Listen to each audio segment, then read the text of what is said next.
up against what we have seen of the conduct of groups like AfriForum and Solidarity.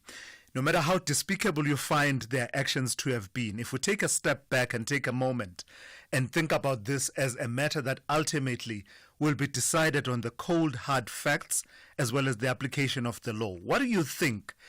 Does it rise to the standard of high treason? No matter how despicable you find the conduct has been, no matter how much you disagree and vehemently you disagree with them. But if you take a step back, remove emotions from it all, have you seen enough that says a case of high treason could be sustained? To help us along this morning, a quick definition of high treason in our law. It requires that, it becomes high treason when a person owing allegiance to the Republic, so I would say tick, they do owe allegiance to the Republic of South Africa, who unlawfully, that will be debated in court whether they acted unlawfully, engages in conduct within or outside the Republic with the intention, that's another element, they have the intention of 1, either overthrowing the government, 2, coercing the government by violence into action or inaction.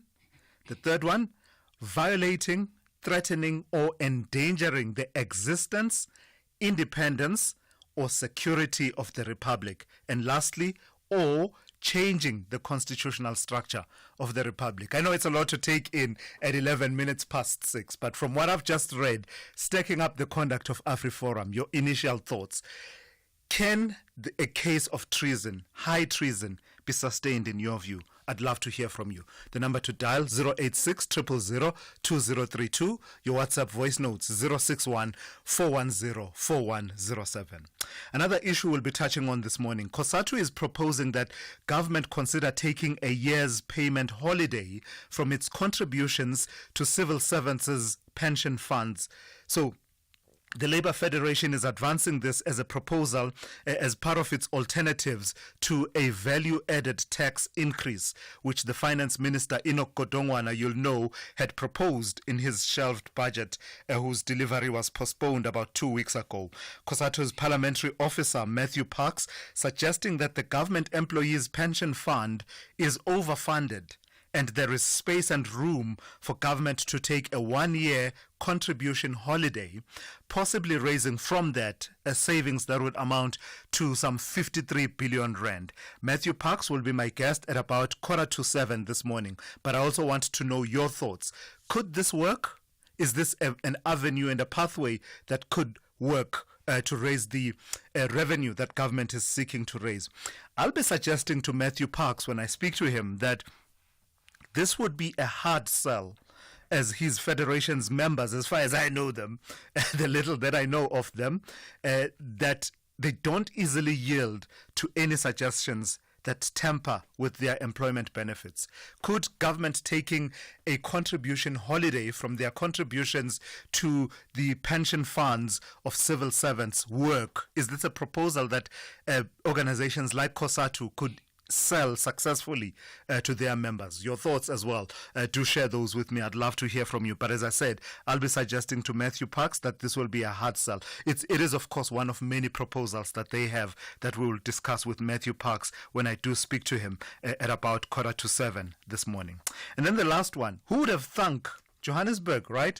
The city of Johannesburg, it is dubbed a world-class African city. But if you live in this city, you will agree with me that it's been very difficult to see the world-class part of this African city. Well, it turns out the city is leading in one way, at least one ranking. Johannesburg has been ranked as the top performing metropolitan municipality in the country, according to the University of Johannesburg's Local Government Inclusive Growth Index, that's LGIGI. The index evaluates local governments based on their effectiveness in addressing inequality. So at the very least, it is suggested by this index that Johannesburg performs better than other cities in the country in terms of addressing inequality. I also would love to hear your thoughts on that. We're also told by the same study that Thabazimbi local municipality in Limpopo has taken the top spot among the country's municipal regions. So outside of the big metros, also Thabazimbi, we're told, has done very well in dealing with issues such as incorporating, the measures include poverty alleviation, unemployment, fighting unemployment, as well as dealing with inequality in those city regions. My guest at about 10 to 8 this morning will be Professor Daniel Meyer, who has led that particular project that has made those findings. Of course, we have all of your regulars locked and loaded for you once again on this Tuesday morning. Ondela Mbana with your news updates every half hour. Rob Byrne with your traffic updates every 15 minutes or so. Zaikan is watching your sport throughout the morning. Dauleng Lechela has your economics, business and market news covered. Sipho Mantula with your Africa update just before 8 a.m. And as I said, your calls to 086 000 2032 and your WhatsApp voice notes on 061 410 4107. On social media, that is X, LinkedIn and Instagram, we are at SAFM Radio, and then we are SAFM Radio on Facebook, and also live on our YouTube channel at SAFM Radio. This is SAFM. We are leading the conversations that move us. The first hour of the Tuesday edition of the Morning Brief starts now. Bafana are taking on Lesotho at the new Peter Mokaba Stadium on the 21st of March 2025 at 6 p.m. for the FIFA World Cup 2026 qualifier. Come early, dress to commemorate Human Rights Day and support Bafana for a chance to win prizes from our host, Limpopo Government and Polokwane Municipality. Gates open at 3 p.m. and tickets start from 70 Rand for adults with special rates available at 40 Rand for children under 12 at all Ticket Pro outlets. If you can't make it to Polokwane, catch the game live on SABC2 at 6 p.m. or visit sabcsport.com. For more details, visit safa.net and Bafana on X and TikTok. The Daily News Diary on SAFM. Hey, Ondela, good morning to you. Good morning, Thulas. How are you? I'm good. How are you doing? I'm good. What's leading on your bulletins this morning? Today we'll be looking at the 8th Urban 20 cycle that has been launched by the city of Joburg and Tshwane Metro. And Joburg Executive Mayor Udada Morero says this is a platform to advocate urban development issues in the G20 and the United Nations. It's a global initiative uniting major cities to shape discussions at the upcoming G20 Summit for Heads of State, which will be held in November in Johannesburg. He says it also highlights the need to refurbish ailing infrastructure in cities. And we move to KZN. About 6 families in Amazimtoti, south of Durban, are unable to access their homes due to a blockage caused by earthworks, which are allegedly damped during the development of the area. The residents whose homes are submerged following disruptive rains in KwaZulu-Natal, they are calling on the eThekwini municipality to intervene. And among those is an elderly woman, a 74-year-old woman, who says they have been for the past 3 years calling on the authorities to clear the blockages, but unfortunately nothing has been done yet. We now move to the Western Cape. The trial of into the disappearance of 7-year-old Jocelyn Smith is expected to continue today in the Circuit High Court in Saldanha Bay. The accused include Jocelyn's mother, Kelly Smith, and her boyfriend, Jacquina Polis, and Stefano van Rijn. All of them have pleaded not guilty to the charges they are facing, and unfortunately, the child has not yet been found. And U.S. President Donald Trump has paused military aid to Ukraine as he seeks to pressure the Ukrainian leader Volodymyr Zelensky after Friday's heated White House meeting. We are hoping to hear more on this from Sherwin Bryce-Pease. That's all I have for you this morning. Thulas will be back with the headlines. Ondela, thank you for that. I was thinking as you were talking about those families not able to access their homes because of earthworks in KZN. And I was just thinking, on my way to work, I drive past Parktown. There's a street called Lock Street on the border of Parktown and Bramfontein Extension. There's a home there that has this massive hole Massive hole. It's been there for a good 2 weeks, going on 3 weeks now. That has just not been filled right by their gate. Yeah.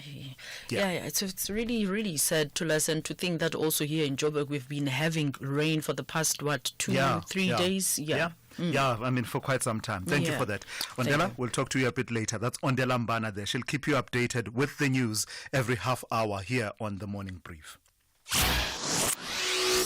Thulasizwe Simelane on SAFM. Here's how your weather is looking on this Tuesday morning. We start with one warning from the Weather Service. It is a yellow level 2 warning that says severe thunderstorms resulting in excessive lightning and heavy downpours are expected over the southern high ground of Namakwa district of the Northern Cape, the Beaufort West and Prince Albert municipalities of the Western Cape, northern parts of the Eastern Cape, southern parts of the Free State, western parts of KwaZulu-Natal, as well as the southern escarpment of Mpumalanga. The rest of your weather looks like this. Pretoria will be cloudy with isolated showers and thunder showers with a minimum of 19 and a maximum of 30.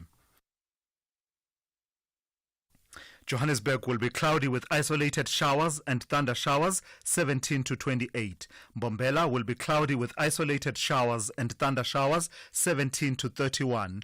Polokwane will be partly cloudy with isolated afternoon showers and thunder showers, 17 to 31. Mahikeng will be cloudy, 18 to 27.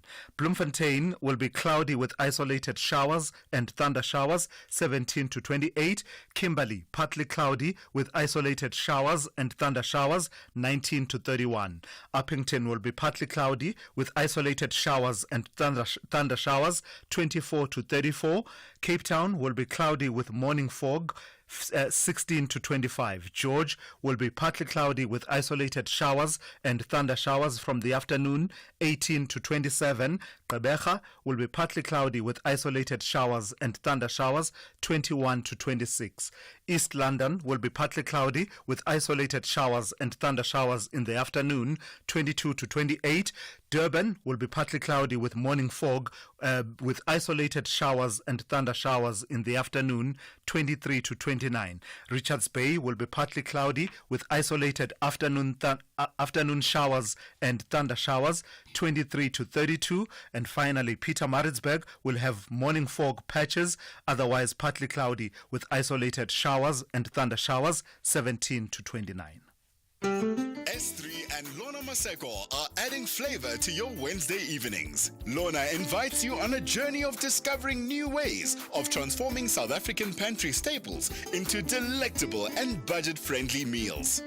From reimagining traditional South African dishes to infusing global inspirations, Lorna's inventive recipes and seasoned cooking tips inspire creativity and will empower viewers to navigate the kitchen with savvy resourcefulness. Tune into Lorna's Pantry, Wednesdays at 6 p.m. only on S3. Open up. The Portfolio Committee on Premier and Finance will embark on public hearings throughout the province on the Northwest Appropriation Bill public hearings on 7 March 2025 in Ngakamudirimolema District at Gelexpan Community Hall in Gelexpan, in Dr. Kenneth Kaunda District at Tihani Community Hall in Tihani, in Dr. Ruth Somuzi District at Bonabona Community Hall in Bonabona, in Bojanala District at Mohwase Sports and Recreation Center in Mohwase. All hearings start at 10. Whether it is a CCMA referral, problems with a mechanic, or unfair blacklisting, clientele legal plans are affordable, and you receive up to 670,000 rands worth of legal services per year. We cover civil, criminal, and labor-related matters. Our legal team will be your support 24 hours a day. SMS SAFM to 32195. That's SAFM to 32195. Clientele General is an authorized FSP and a licensed non-life insurer. T's and C's online. Standard rates apply.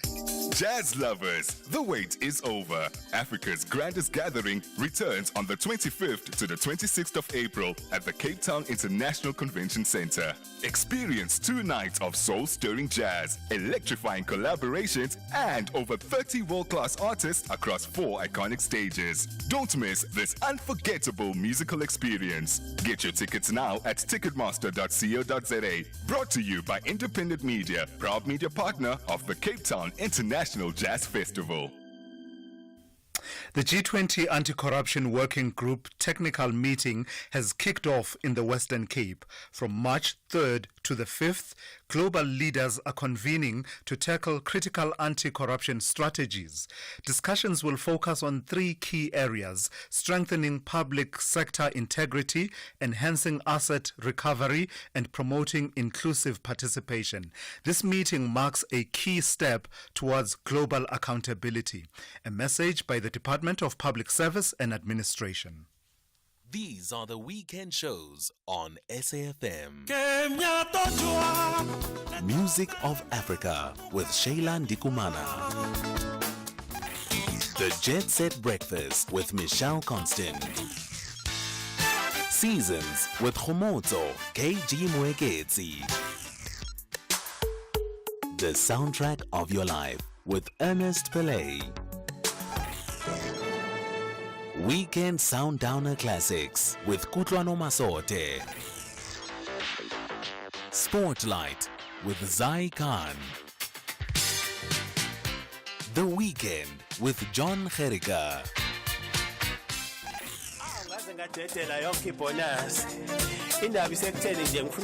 Rhythm of Africa with Sheila Ndikumana. This is SAFM. Call Thulasizwe now, 086 000 2032. Yeah, just battling a little bit there to get a hold of the guest we had set up for you for our international update. But nevertheless, that gives us some time to tease out some of the issues that you and I have been talking about in the last while. So I mentioned after Ondela mentioned a story out of KZN where families cannot access their homes because of earthworks that are taking place in that area. I mentioned this massive hole in the ground. I think it's called Loch Street, almost like, you know, the Scottish loch, which means lake, Loch. That street in Parktown, just on the border of Braamfontein Extension, has had this massive hole in the ground right before, in front of a gate, one of the homes there. And in fact, it's one of the unfortunate streets where you will have torrents of sewage, flowing like a river for weeks on end. I'm not exaggerating. You just get defeated by just how unlucky this one street can be. Let me hear from someone who wants to weigh in on a hole in the ground. I wonder if they're talking about the same hole in the ground that I'm talking about. Hey, good morning to us. This is Nhlanhla. I tend to disagree with you with this hole you're talking about. You must remember there's some procurement police protocol that are followed. So if you see a hole in the road, it doesn't mean it's going to be fixed as we have seen it. They still have to follow some processes. It must go on tender. There must be 3 people that must give code. After that, 1 must be appointed, and then it must site established. So it's not like that. You think if you see a hole, they must just fix it. Because you guys will always complain now that they are not giving other people opportunities to grow their businesses. Sure. Thank you, Thulas. No, thank you for that. I appreciate the explanation.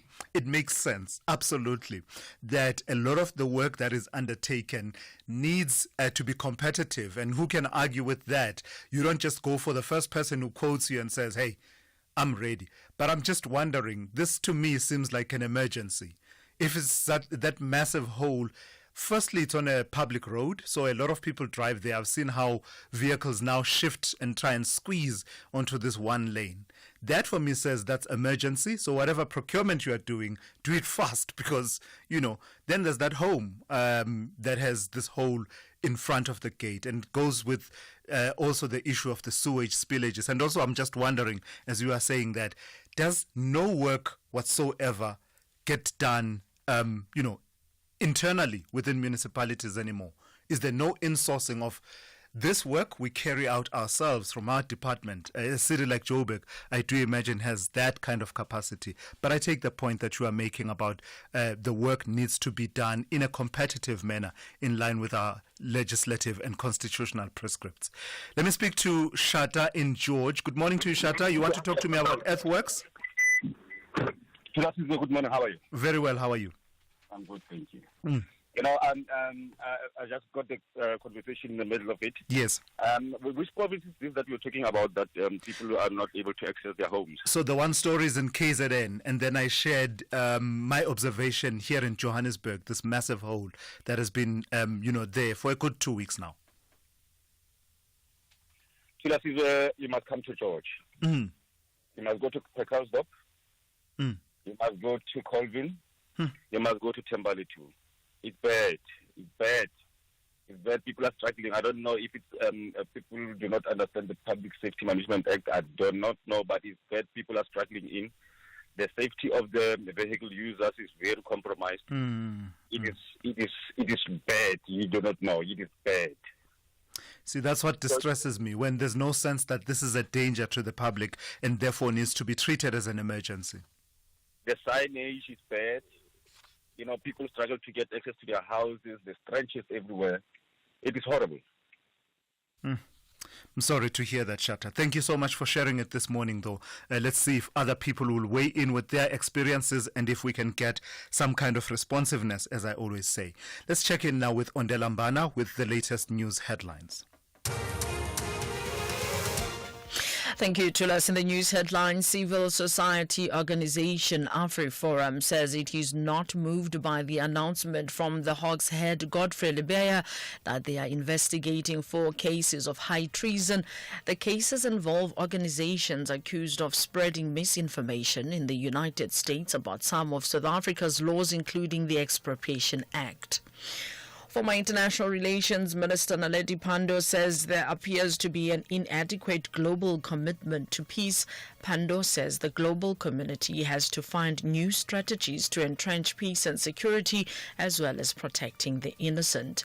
And City of Joburg Executive Mayor Dada Morero says the launch of the 8th cycle of Urban 20, a global initiative uniting major cities, will provide an opportunity to benefit from climate change funds. A full update follows at the top of the hour.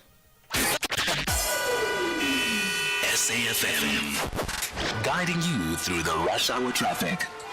Very busy coming into Joburg from the south this morning. R59 North is queuing towards the Reading interchange. That backlog through to Swart Copies Road territory. The Mike one from Omonde up to Empire Road's already very heavy. And there's queues on the N3 from Elands up towards Van Buren Road. Another sort of barometer of busy conditions is just how early the N1 is queuing down through Midrand from John Foster.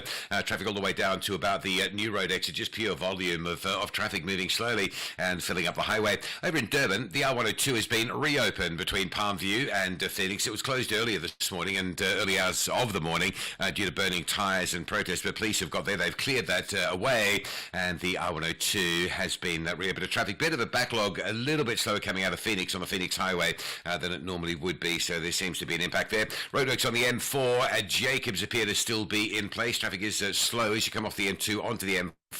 And Cape Town, sitting back thinking, wow, it's just getting busier earlier every day around Cape Town. The N1 inbound from Brackenfell through to Cooper, get a change. The N2 from Khayelitsha to the Mowbray Main Road. The M5 from Southfield Parkwood, already busy all the way up to the Cooper, get a change. And a lot of traffic around Strandfontein this morning. A lot of congestion. Baden-Powell, Spine and Strandfontein Road, all noticeably busier. Rob Byrne, SAFM Traffic. This is SAFM Sport with Zai Khan. So sorry, Zai. I'm choking a bit. What? So dramatic. But I'm hoping that it's only me who chokes. Yes, and it's just your nerves. Just me and no one else. Who's always avoiding that big C word, choker.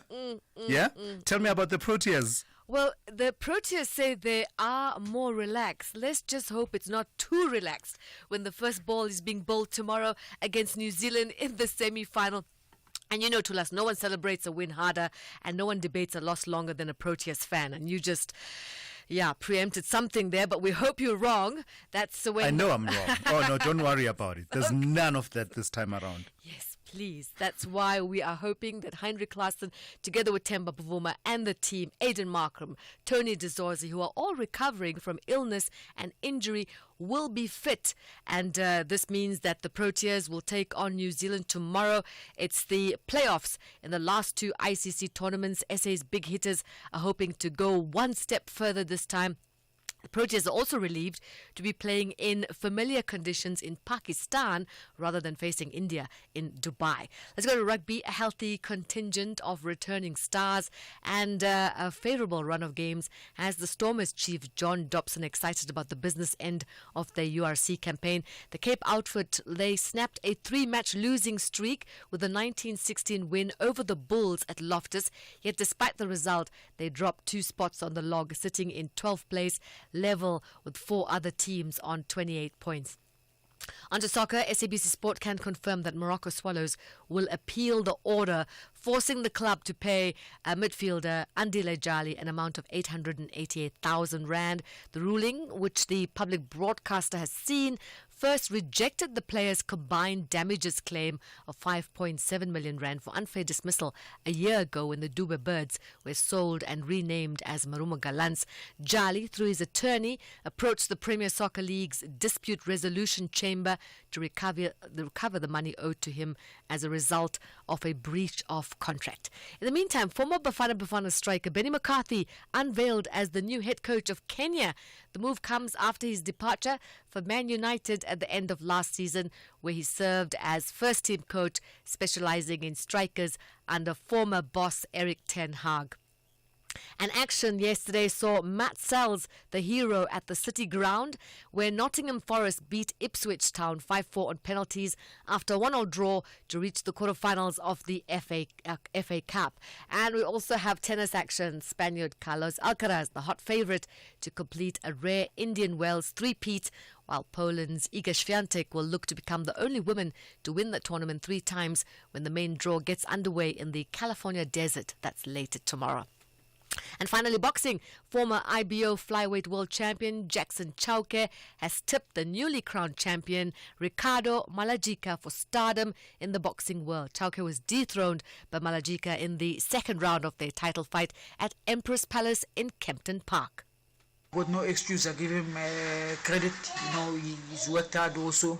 He's a 2 champion. It's not the first time he's become a world champion. Sure. It's the second time he's become a world champion. So he's younger. He wanted it more. Sometimes you can work hard, and the other guy is working harder than you. So it shows in the ring. So I am guessing he worked harder than me. So I give him props. Congratulations to him and all the best to his future. I have nothing against him, even though we're trash talking. Sure. He's a nice guy. I like him. I know I said I don't like him, but sure. I like him. But I wish him all the best. I wish he can become a credible world champion, like fight for a bet like IPF, WPC, WBO. And that's a wrap. For more jabs and uppercuts at the top of the hour for SAFM, I'm Zai Khan. The Business Update on SAFM. Good morning to you, Ndao. Let's start in China. That word, that T word, tariffs, Trump's tariffs. So you're saying to me this morning that China is kicking off its annual parliamentary meetings, this against the looming spectre of tariffs.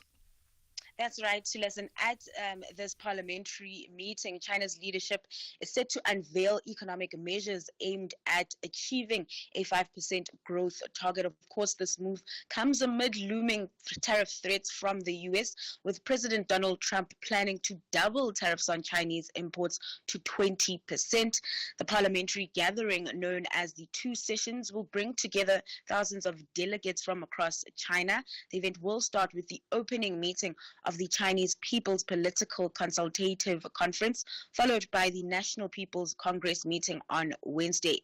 Now, investors will be watching closely as Chinese Premier Li Qiang delivers a government work report outlining the country's economic growth target and fiscal budget plans. The report is expected to set the economic growth target at around 5% and raise fiscal budget threats to 4%, of GDP, up from 3% last year. Additionally, China is expected to revise down its annual consumer price inflation target to around 2%, the lowest level in over 2 decades. Now, the meeting will conclude on the 10th of March and followed by a press conference with foreign minister and heads of economic departments for further detail on those plans. So speaking of China then, it's not for nothing that it's known as the world's factory. Tell me about manufacturing activity picking up over the last month. And I guess also just a relief for officials that are meeting at that parliamentary gathering this morning, as manufacturing activity expanded at its fastest pace in 3 months in February. The Caxian S&P Global Manufacturing Purchasing Managers Index rose to 50.8, beating expectations and accelerating from 50.1 in January. The expansion was driven by a surge in new export orders, which grew at the fastest rate since April last year. This increase was likely due to U.S. importers front-running tariffs in anticipation of higher levies. But economists warn that fresh U.S. tariffs could pressure China's manufacturing activity and dent the role of exports as a key driver of growth.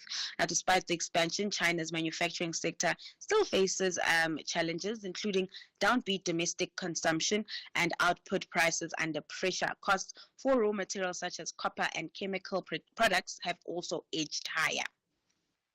Lastly then, Tauleng, please give us our first roundup of market activity for this morning.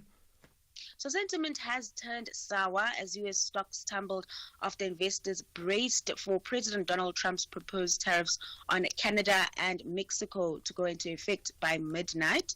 The Nasdaq taking the biggest knock, down 2.6%. The JSE, however, powering through as the all share closed 1.9% to the good, with the resources 10 complex and industrial 25 boosting the overall performance. Not much movement in the currency, with the local unit stable at levels last seen yesterday morning, sitting at 18.64 to the dollar. Then lastly, in Asia, trade jitters remain, and this has fueled the risk-off sentiment on that front, with stocks plunging further into the red. That's our Tauleng Lechela. She'll be back with a second update for the morning, and that's coming up just after 7:30 here on the Morning Brief. V up your February with great value deals from Vodacom Business. Get the new Samsung Galaxy A16 on a Red Business 1.5 gig plan for 379 Rand per month over 24 months. Enhance your deal. Add 29 Rand extra per month over 24 months and get the Samsung Galaxy Fit 3. Available in-store and online. T's and C's apply. Further together. Vodacom Business. Honey, what are you doing? I'm stretching for tonight. I thought you're not dancing at bachelorette parties anymore. Baby, we need the money to put Johnny through matric mos. And what's the police uniform for? The clients feel safer when I wear it. No, man, just sell your bucky to We Buy Cars. They give the best prices and they pay you within minutes. Okay, but can I just go and dance one more time, please? You know how much I love it. No, the buyer's already on his way here. Wow, okay. Strapped for cash? Just sell your vehicle to We Buy Cars. The easiest way to sell your car by far.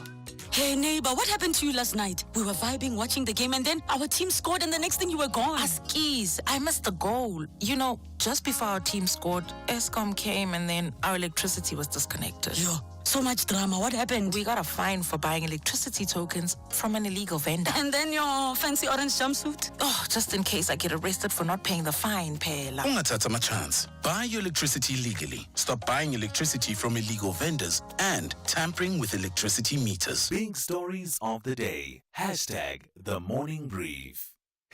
All right, it's 17 minutes to 7. Let's move on to the story now. It's a proposal by COSATU, the Congress of South African Trade Unions. Basically, it's centered around COSATU's vehement objection and opposition to any increases in taxes, particularly VAT, value-added tax. COSATU saying that there are ways and pathways in which government could recover some of the revenue that it's seeking to recover ahead of the new date for the delivery of the budget speech, that is the 12th of March. Among the proposals that they are putting forward is that government could afford to take a contribution holiday from the contributions that it makes to the pensions of civil servants. Joining me now to speak about that a bit more is COSATU's parliamentary coordinator, that is Matthew Parks. Good morning to you, Mr. Parks, and thank you for your time. So I want to tease out as many of your proposals around raising revenue and, sort of controlling how spending happens in government. But I want to start with this one. Your proposal around government taking a contribution holiday from the GEPF, is that something that you believe could be sold to workers? Good morning. Thanks for having us. Look, we think it's an option. We've given government about more than 10 options. That actually is our last option. We don't think it's necessary. But, if government was in a serious crisis, if there absolutely was no other options besides raising VAT or income taxes upon the poor, sure, they could have a discussion with the GPF board. There is some space there because it's overfunded at 110% when it really needs to be funded 90%. It's something you could do once off, but you couldn't do it beyond 1 year. So you will still need to find fundamental solutions. But I think from our side, we've simply given government a variety of options to look at. Some may make sense, some might be quite easy to do, some must be done, and some, of course, may not be preferable or ideal, like this one, but in case there was an absolute crisis, manageable. There really is a shortfall of about 24 billion rand in a budget of more than 2 trillion rand. We're convinced on that front alone, there is space to reprioritize expenditure. There is a need, actually, number one, to capacitate SARS to improve tax compliance, because you've got 800 billion rand of taxes, existing taxes, owed to SARS, to the state. And that should really be our number one priority before we look at other measures. But you understand why my interest immediately went to that particular proposal, because as far as I know, your constituency, as well as other civil servants, I would say to you, this will be a hard sell. No, it would be. And whilst it mathematically makes sense on the table, but we know we live in an era of state capture and corruption where people are traumatized, where there's a huge trust deficit. So look, in reality is that the GPF is a defined benefit scheme. The benefits pension members receive are not linked to the performance of the pension fund and its investments. Whether the GPF makes a profit or makes a loss in its investments, the benefits remain the same. So it's different than normal pension funds. And in fact, the ones who do well when the pension fund on the investments to the fund managers, whilst GPF benefits remain the same. So hence there is space. It has been done before, but it's not something you'd want to do every day, because whilst there's space to give our citizens once or twice, it's not a sustainable approach. You fundamentally need to deal with the real issues, which is fixing the state, it's growing the economy, it's creating jobs, and thus it's improving the tax base, and of course it's improving tax collection as well. But, it's one of about 10 plus options we give to government, but ideally for our side, we wouldn't need to do it. And whilst we don't think government is also keen to do it for the same reasons, because of a trust deficit. Yeah. So, but at the heart of your proposals is a fundamental objection to any tax increases, particularly any increase in the value-added tax. In the last few days, I've heard conversations that suggest that in the negotiation of this initial suggestion by Minister Enoch Godongwana, there could be a world in which perhaps the partners in the government of national unity, or perhaps a critical mass of those who participate in that government, could back or could settle somewhere at a really low value-added tax increase. I'm sure you've seen those reports that suggest less than 1% or thereabouts. Even that would not be acceptable to you? Look, our premise is that workers have already struggled. They're struggling to make month end. The wages haven't kept pace with inflation. Most workers are drowning in debt. They spend about 60% of their salaries on electricity, on transport. They're heavily indebted. So any tax increase which impacts upon them, we wouldn't be able to support. And we think there are better, more progressive alternative options. We can reprioritize within the state. We need to improve SARS's tax collection capacity to enforce existing taxes. We think there is some space to increase taxes upon the wealthy and make sure they pay their fair share. We think there's even abilities to ask some of the developmental finance institutions to shoulder some of the burdens of the economic infrastructure and the public employment programs as well, to ease the pressures upon the state. So we think there's a whole variety of options which wouldn't impact upon the poor, but could generate the money the state needs to rebuild itself, to stimulate growth, to create jobs. But I think our port of call must always be that the last option we take is one which hurts the poor. We should always be saying how to ease the burden on the poor, and not how to make it more difficult for them to survive.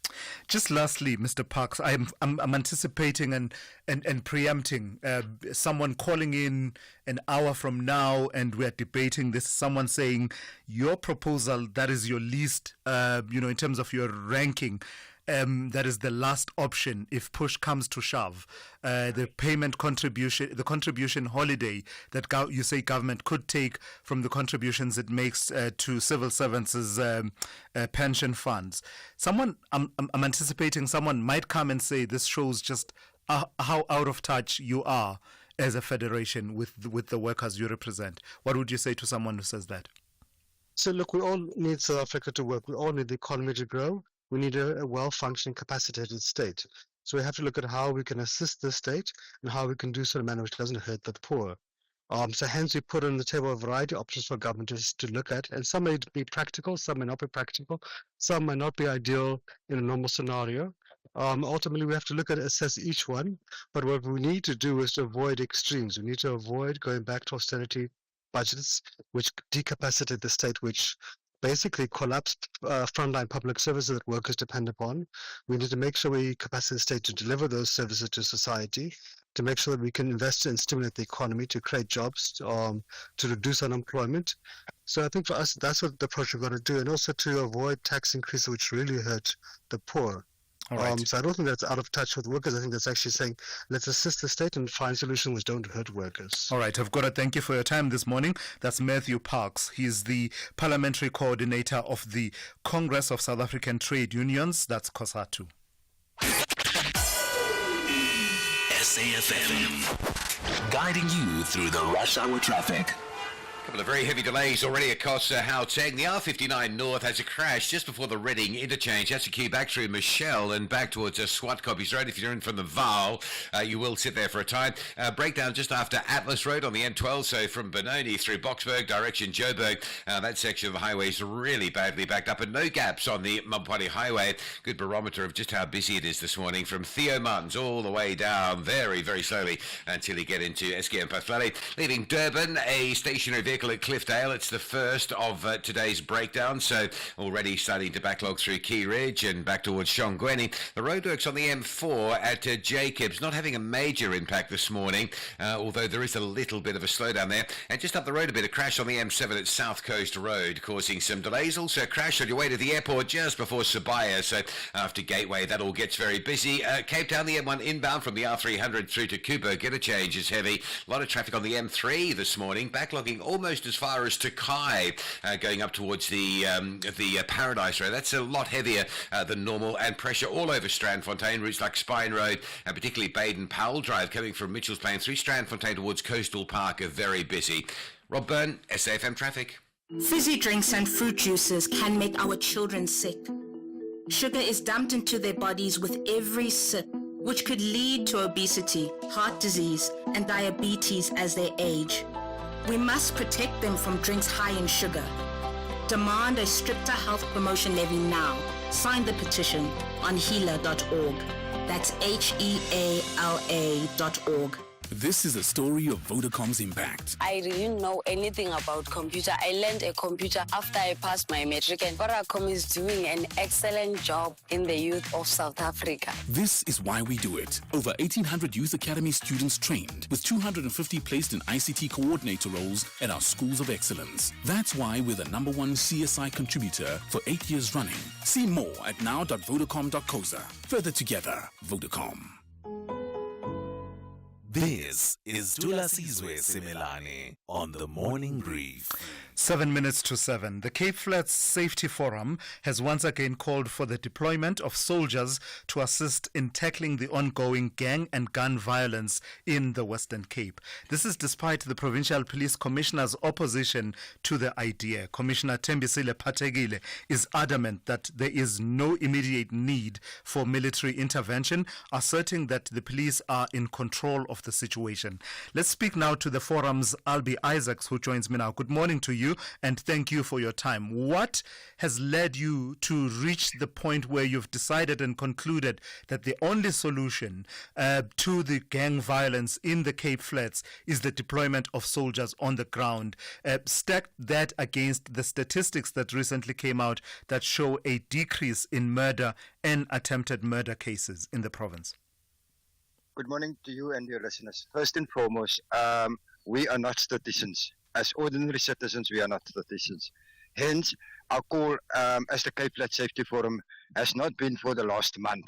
And that we need to rectify that. It's not the last month that as the Cape Flats Safety Forum, we've been calling for the South African Defence Force as a force multiplier to the South African Police Services. We've made that call last year, just over this particular period, Human Rights March, Human Rights Month, we've made that call. We've subsequently seen an increase. Just as the PC, the Provincial Commissioner, just last week indicated there's no need for the South African Defence Force. Again this weekend, blood was spilling in and around the streets of the Cape Flats. People shooting openly in parking spaces where our kids need to play. Again, we are saying that there is an urgent need for the South African Defence Force to be a force multiplier. And we need to rectify that. I think maybe there's the myth. Yes, the police, we acknowledge that the police are doing their work, but they are not dealing decisively with gang war, what we call urban terror on the Cape Flats. So what would the SANDF do? You keep using the word force multiplier, but what in practice and from past deployments, what difference do they make when their boots are on the ground? If one can recall, a couple of years ago, the South African Defence Force were deployed to stabilize the area under the command of Operation Prosper. The police do their work. The SANDF comes in as a force multiplier to support them. And I think we need to be clear. In certain areas, the police comes under attack. You know, and the police comes under attack from communities. Yes, we do understand there are two types of communities. A community that support in being crime preventative, being crime prevention officers, and then there's a community that support the thugs that's happening. In certain areas, the police themselves comes under attack. You know, it would be difficult for a person to attack a soldier. Let me put it that way. All right, just hold on for me. Let me take a quick call. I've got a call from Cassius in Cape Town who wants to weigh in on our conversation. Good morning to you, Cassius. What do you want to say? Good morning. Now, I think the caller and radio in general makes this mistake at the crime-ridden area of Cape Town, the Flats. There is no such area geographically called the Cape Flats. The violence we are experiencing, the gangsterism we're experiencing, is in Cape Town. Sure. But the city of Cape Town will want us to believe that the rest of Cape Town, the white areas of Cape Town are safe. And the Cape Flats, which is the pimple and the bum of Cape Town, somewhere 30 kilometers away, is gang-ridden. Yeah. And which is why even the police commissioner can make as if it's not his problem, because he's the police commissioner of the Western Cape and city of Cape Town. Cassius, I think that point must be very clear. Thank you. Cassius, thank you for that. Mr. Isaacs, just your response to what Cassius was saying there, that there is no distinction. It's a false distinction to say that the violence and gang violence in general is confined to the Cape Flats. It's a Cape Town issue. I think one tends to agree, and one tends to agree with the notion that suggests the following: the city of two tails. You know, you get a lot of deployment in and around, and one does not want to play politics. You get a lot of deployment if you go today to Sea Point, compared to what a colleague just say, your Cape Flats areas. Yes, gangs is throughout the Cape Town, but specifically prevalent in your Cape Flats areas. So I imagine that you are looking forward to the Western Cape Police Commissioner as well as the National Police Commissioner responding to this invitation by the chairperson of the Police Portfolio Committee in Parliament, Ian Cameron, who has written to them requesting an urgent meeting because, in the words of Mr. Cameron, and I quote here, "It is patently inaccurate that the SAPS are making headway in dismantling the systemic gang violence in the city. It is commendable that some well-known gang leaders have been arrested and are facing prosecution, but similar to the crime statistics, there is a divergence between lived experiences and statistics reported." So I imagine you are taking some kind of comfort from the words of Mr. Cameron. But also, let me just ask you as a parting shot, has the prosecution, the arrest and prosecution of some top gang leaders that we've seen in recent months been in any way disruptive to the activities of gangs in the area? Let's be honest with each other. We live and eat in the particular areas that is infested with urban terror. Not gang violence, it's urban terror. Secondly, we agree with the notion that the chairperson have now summoned the provincial commissioner to unpack that. I further want to indicate, I've read some of the comments, and some of the comments on his page, they are at least 60% of the people also calling for the South African Defence Force deployment. So clearly it's not just the Cape Flat Safety Forum that is calling. We've also picked up there are other formations starting to join us in the call for the South African Defence Force. And these formations are organizations that are working actually on the ground. All right, I've got to thank you for your time this morning. That is Albie Isaacs, who is the chairperson of the Cape Flats Safety Forum. That brings us to 7 a.m. Ondelambana on standby with your latest news. Outsurance will go out of their way to try and save you money on your car insurance. If they can't, ask for 500 Rand. SMS out to 30754. Now that's good news.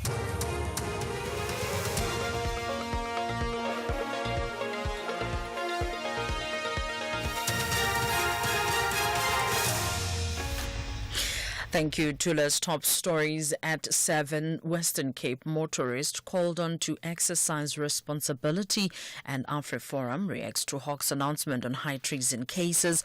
For SAFM News, I am Ondelambana, and a very good morning.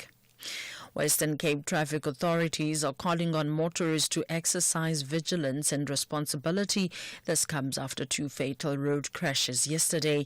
In a crash on the N2 near Helderberg, 7 people were killed. 1 person was killed in a collision on the R61 at Roydam. There were also 2 incidents in Beaufort West, resulting in 1 death and multiple injuries. Western Cape Minister of Mobility Isaac Sileku has expressed concern. He says the incidents highlight the need for intensified road safety education, as many of the tragedies were preventable. A 19-year-old learner from Thomas Ntlabati Secondary School in Embalenhle in Sekunda in Mpumalanga has appeared at the Evander Magistrates Court on a murder charge.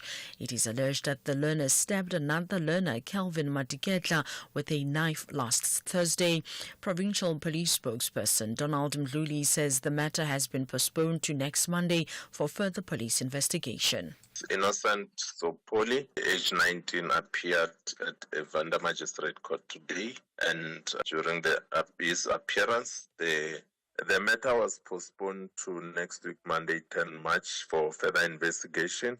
So he remains in custody. We are investigating a murder case following an incident which occurred on 27 February afternoon, where innocent Sopoli allegedly stabbed his fellow learner, aged 18, outside the school. The Mpumalanga Education Department has deployed psychologists to provide counselling to the family and the learners at the school. The MEC for Education, Kathy Dlamini, has visited the learner's family. And we are told that the other learner, the one who stabbed, the one who passed on, was given knife by other 2 learners just before they went to Calvin, then, which is a very bad thing. I must say that it is very sad. Our teachers are traumatized. Our learners are traumatized. The mood at the school is not good at all, especially the principal, because he witnessed the whole thing. When, after he was stabbed, learners took him to the principal's office. and he was there until the last minute. Civil society organization AfriForum says it is not moved by the announcement from the Hawks head, Godfrey Lebeya, that they are investigating 4 cases of high treason. The cases involve organizations accused of spreading misinformation in the United States about some of South Africa's laws, including the Expropriation Act. It is reported that various parties or individuals submitted complaints following allegations that U.S. President Donald Trump was misled about the land expropriation issue. This is alleged to have led Trump attacking South Africa, accusing it of human rights abuse against Afrikaners. AfriForum CEO Kali Krill says they will not be intimidated. It's obvious speaking about us, but I must say from the start, I'm not having any sleepless nights because we know that these complaints are baseless. If anybody is disloyal to this country, then of course it is ANC leaders through their irresponsible policies. And from our side, we are trying to save the country from a disaster with regard to disrespect for property rights. So we are confident the court would give us an opportunity to state our case and show the world and show South Africa how disloyal the ANC leaders are. Former International Relations Minister Naledi Pandor says there appears to be an inadequate global commitment to peace. Pandor says the global community has to find new strategies to entrench peace and security as well as protecting the innocent. She says through the initiation of the international solidarity, South Africa was able to exert a great deal of pressure on the apartheid state. Pandor referred to the situation in Ukraine and Gaza. Russia launched its full-scale invasion of Ukraine more than 3 years ago. She addressed the Global African Conference focusing on global hierarchies in London. The wars in Ukraine and Gaza and the sustained harm endured by people in these countries, accompanied by totally inadequate global commitment to peace, show very clearly that the global community has to find new, refreshed strategies for entrenching peace and security and for protecting the innocent. For those who might not know what I'm referring to, when we were engaged in the struggle against apartheid, when we realized that petition wasn't sufficient to what needed to happen, our leaders traveled all over the globe, engaging world leaders. Recapping the top story, Western Cape traffic authorities are calling on motorists to exercise vigilance and responsibility. This comes after 2 fatal road crashes yesterday. In a crash on the N2 near Helderberg, 7 people were killed. 1 person was killed in a collision on the R61 at Roy Dam. I'm Mondela Mbana for SFM News Headlines at 7:30. Those were the top stories for this hour. Don't miss out on a possible car insurance saving. SMS out to 30754 for a quote. Outsurance, where you always get something out. Has your medical aid gone up this year? That does not mean that you have to pay more for your car insurance too. Get a quote, and if Outsurance can't beat your car insurance premium, ask them for 500 Rand cash. And make that 1,500 Rand cash if you've been claim-free and with the same insurer for 3 years. Get monthly savings on your car insurance or cash in your pocket. SMS out to 30754. That's out to 30754. With Outsurance, you always get something out. A licensed insurer and FSP. T's and C's online. SAFM, guiding you through the rush hour traffic. Quite a backlog going out of Durban. On your way to Pietermaritzburg, the usual suspect, a stationary truck at Cliffdale in the roadworks. Traffic's heavy from almost Shongweni, but the M13 is also affected if you're leaving Hillcrest wanting to get onto the N3 at Key Ridge. That's all badly backed up as well. Just staying in Durban, heavy pressure on the M7 up into Pinetown, and then a crash just after Gateway on your way towards the airport. That collision between Gateway and Sabaya causing delays as well. Earlier collision on the R59 north at the Reading interchange. Traffic seems to be moving again on the run-up from the Vaal, so that's an improvement. And the N12 out of Benoni through Boksburg stays very heavily backed up. And Cape Town, a crash, not a bad one. Well, it's not causing a major obstruction, but it's slowing traffic. N1 out of town, just approaching the Kliphoevel Road exit, so out by the services there. And Baden-Powell looking quite heavy this morning. Traffic from Mitchell's Plain through Strandfontein into Coastal Park area. Rob Byrne, SAFM Traffic. A very good morning to you. In your SFM Sports Headlines, cricket Champions Trophy action, batter Tom Latham saying New Zealand will take confidence from their win over South Africa in the Tri-Series when they face off in the semi-final in Lahore tomorrow. And in soccer action, after beating Orlando Pirates, Maruma Gallants shift their focus to Stellenbosch FC tonight at 7:30. All the details around 7:30.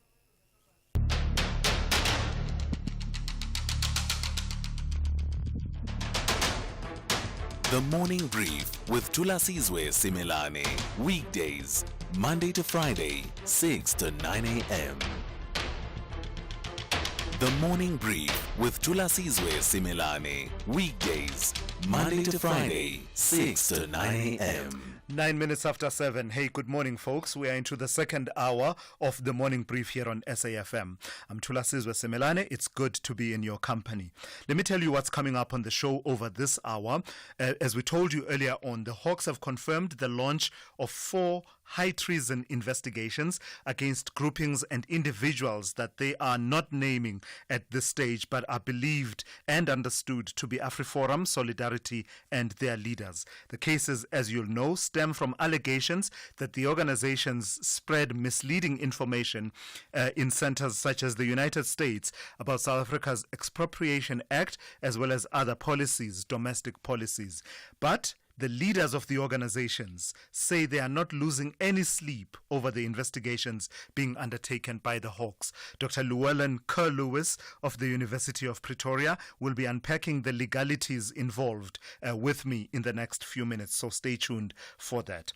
And I've been asking you, just based on what you know about high treason and also off the back of the conversation that I will have with Dr. Kerr-Lewis, I would want to hear from you whether just if we remove emotions for a moment and take a step back and say just clinically, analyzing it clinically, is there enough there that rises to the standard of high treason, the legal standard, let alone the moral standard that each and every one of us have about, how we view some of the actions of organizations such as AfriForum and Solidarity. So I look forward to hearing from you, especially after the conversation with Dr. Kerr-Lewis, which is coming up over the next few minutes.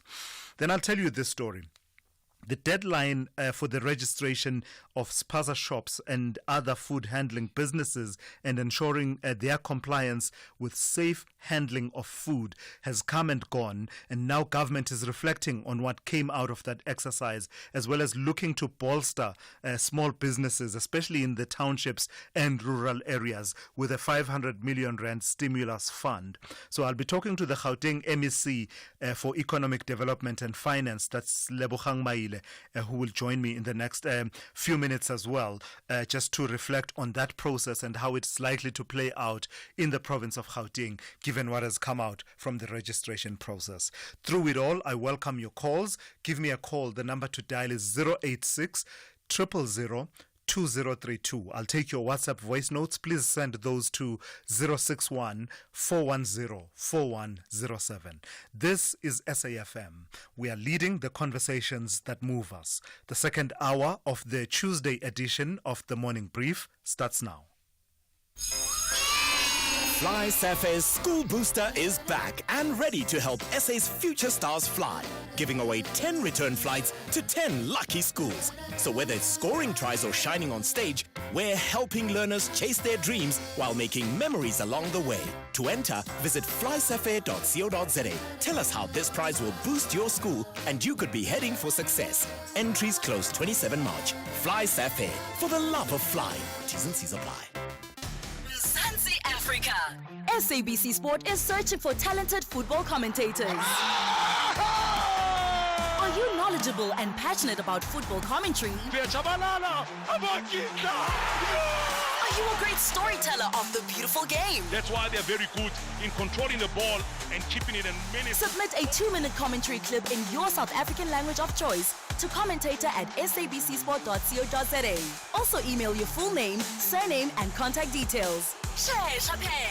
Closing date is on Friday, 7 March 2025. Only shortlisted candidates will be invited for the second round of auditions at SABC Studios in March. SABC Sport. For the love of the game.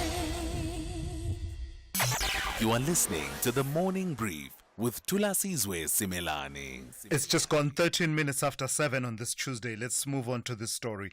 The Hawks have confirmed the launch of 4 high treason investigations against groupings and individuals that they are not naming at this stage, but are believed and understood to be AfriForum, Solidarity and their leaders. The cases stem from allegations that the organizations spread misleading information in the United States about South Africa's Expropriation Act and other policies. Let's welcome into the conversation Dr. Llewellyn Kerr-Lewis of the Department of Procedural Law at the University of Pretoria. Doc, good morning and thank you for your time. The leaders of AfriForum and Solidarity are saying that they are not losing any sleep about these investigations. Should they be? No, they should not.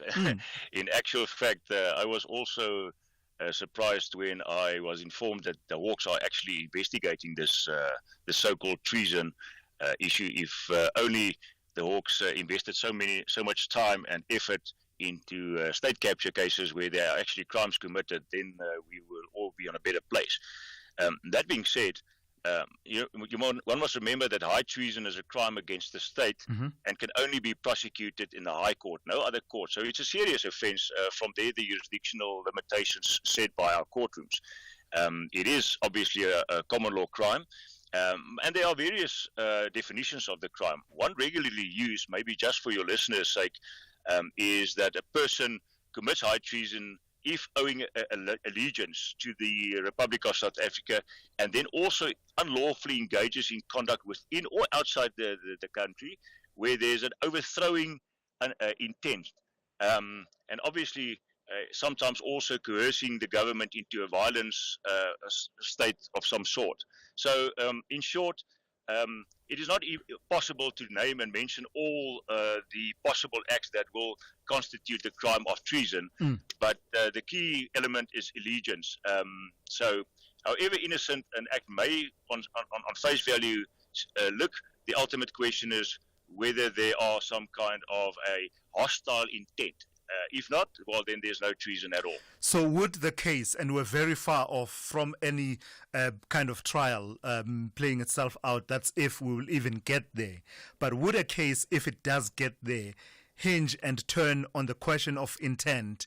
Would the question then be, yes, AfriForum and Solidarity undertook these trips to the United States and said the things that they said about South Africa, but did they have, in undertaking all of that, the intent of achieving any of those things that you listed, overthrowing the government, coercing government into inaction, or action one way or another through violence, etc.? Well, the determining factor, as I said, was the presence of a hostile intent, which is more than just a subjective element of what we traditionally know as the elements of guilt, but indeed forms part of the definitional elements of the crime. So-called, the Romans and Roman Dutch refer to it as animus hostilis. In other words, the accused must have had the intention to overthrow the state. So therefore, an act of violence is not necessarily required, but the fact of the matter is, if the 4 accused, for example, plotted to conspire with the United States, and if the United States was, at that stage or at this stage, an external enemy of South Africa, ready to attack the country, then it would definitely have been treason. But the fact of the matter is, the ethos of our political expression necessitate a strict and narrow interpretation of these crimes. Otherwise, Section 34(5) of our Constitution would have been a useless section in our Constitution. I mean, this section guarantees freedom of speech, freedom of assembly, freedom to participate in political activities. But also, in addition to that, there must be some form of unlawfulness. In a constitutional democracy, as South Africa is, it is not treason to belong to a political opposition of the government, or even to work for the replacement of such a government. Otherwise, all of our political leaders across the board would have been guilty of this alleged treason that they are now accused of. So, Doc, from that definition that you sort of outlined at the start, let me tease out something with you. Just looking at the definition, and I'm wondering if an eager prosecutor could not be able to make the argument around. You and I agree that there's been some kind of conduct one way or another. Its unlawfulness could perhaps be debated at a later stage in a court of law. But could there be no argument made by an eager prosecutor, quite zealous in carrying out their tasks, that the conduct we are talking about had the effect, and I'm quoting now from the definition, the effect of threatening or endangering not the existence but the independence or security of the republic. That part of the definition. Is there no case that can be made there that says, you know very well that the United States has not hesitated to intervene in a number of countries, and you went there and your actions have had the effect of threatening at the very least the independence of the republic or its security? Fortunately, we have case law that suggests what is to be considered as a hostile intention. I mean, there are the case of Banda and others in 1989 decision. There was the case of Zwane. The Boeramach trial is another example, because that's the only post-apartheid court case that have ever encountered so-called acts of treason. And if one looks at all these court cases and analyzes it, I'm not convinced that there has been cases to be made out to comply with the elements of the crime. I mean, in short, one must remember that this is a relatively vague, let's call it then, act of that we are talking about here, or even misconduct, which violates the legality principle of Section 35 of our Constitution, at least on two aspects. Some scholars would say it's an outdated crime, first of all. The second one is the balancing act in comparison to our constitutional principles of having a democracy where freedom of expression is also part of it. Yeah. I'm not convinced that they went out of their way to necessarily try to overthrow the government. Remember, we must not confuse high treason with crimes like sedition, public violence, terrorism, and so on. Yes. So maybe one of those charges could be considered by such a prosecutor, and even then, I'm not convinced that they will make out a case. I'm concerned that the NPA might sit with a red face if they pursue such such crimes and ultimately get an acquittal. That will be counterproductive. Doc, hold on for me a second. Let me bring in one of our listeners into the conversation. Kabelo in Durban, good morning to you. You want to weigh in on this conversation? Yes, morning, Thulas. How are you? Very well. How are you? I think that gentleman there, it doesn't think properly. No. Kabelo, pause. Respectfully, let's engage with Dr. Kerr Lewis. Yes. No, don't withdraw your sentiment in terms of your thoughts about what he's had to say, but I think let's avoid saying that he doesn't think properly. Let's keep the courtesy. But go ahead. Yeah. Okay. Now, first and foremost, what is a treason? The AfriForum has traveled all the way from South Africa to United States to complain about the laws of the country. Is that not a betrayal? Did they exhaust any internal processes within the country? To not do that.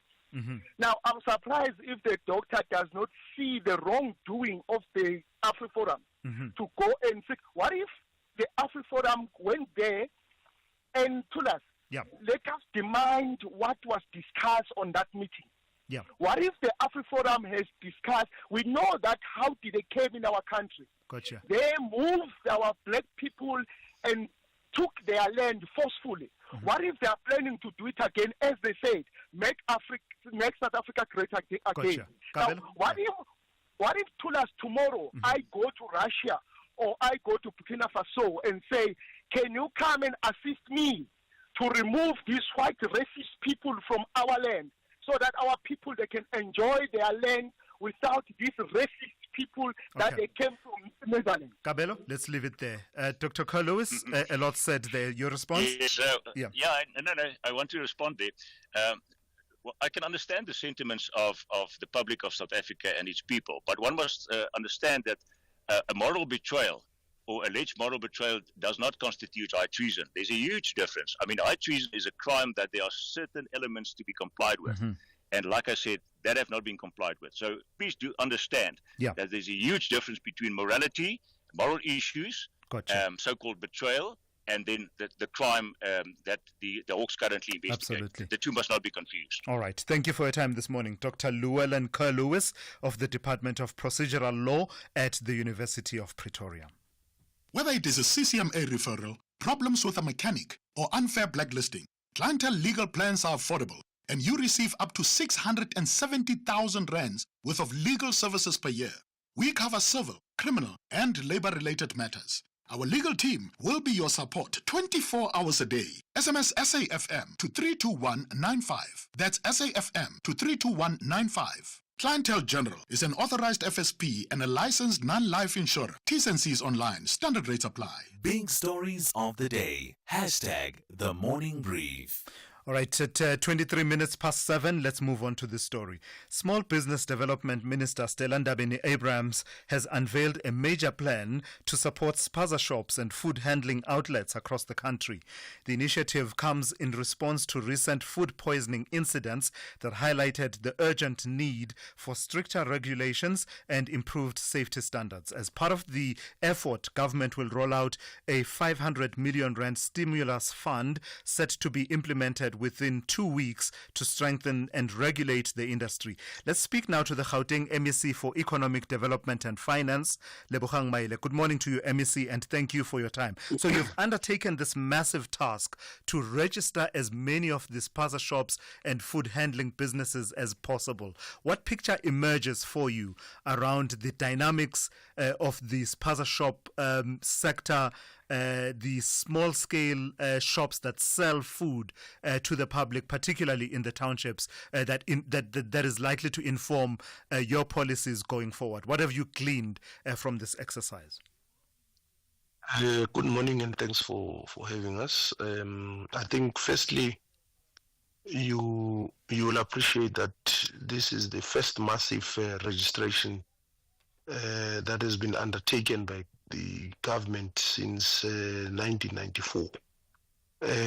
And because of that, I think the sector was a bit shocked because you have been having a lot of people who have been operating for the longest of time without being monitored and also without complying. And it was very difficult, and that's why it's very important that we must thank those who have come forward to register and to participate in the process. But we should also thank government officials who have undertaken this process because it was very difficult. Yeah. But I think for me, there's been a lot of challenges that have been brought to the fore, and one of those is that it is very difficult because every municipality has got their different laws. There is not a single law that governs all the spaza shops because they operate in different municipalities and there's different circumstances. So I think that's one of the things that we are looking at in terms of standardizing the laws. That's one. But two, there's been the issue of cost because it means that if you are Thulasizwe and you want to start a spaza shop, depending on where you are, depending on what kind of a shop you want to start, whether you want to build, so the cost is a barrier to entry amongst other things. So those are some of the issues which I think going forward we want to do better and make sure that we also standardized. So I'm just looking at the statistics that you released just recently. Out of 17,000 applications from various businesses, spaza shops and food handling facilities, there were some 7,107 applications by foreign nationals. So far, you told us that you've been able to issue certificates of acceptability to some 4,600 applicants, and of these, 128 have been issued to foreign nationals. Two questions arise. The first one for me is there seems to be a bit of a lag between receiving the applications and issuing these COAs, these certificates of acceptability. What explains the lag that you've only issued 4,600 out of 17,000 applications?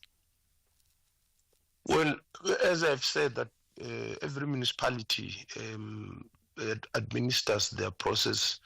It varies from one municipality to the next, but also the applications are not the same. Some applications, it's rezoning, for instance. Another application might be a health certificate, environmental certificate, for instance. But once people apply, you also have to send inspectors, for instance, to verify that their application is in order and all that. So you don't, it's not like sitting in the office and people come to Thulasizwe, they give you an application form and then you sign it off. You must also go and verify. So as you can see, the number is huge. So and you don't have the kind of capacity that you can be able to respond immediately and go to those. So it takes a bit of time. So it's not because government is not responsive. The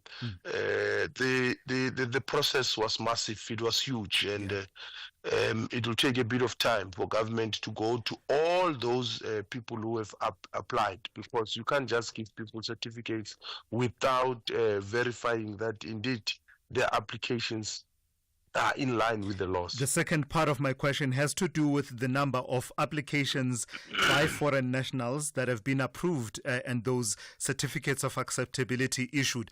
128 out of 7,107 applications. What picture does that paint? And also in the context of the conversations we are now having about a stimulus package for small businesses, especially in the townships.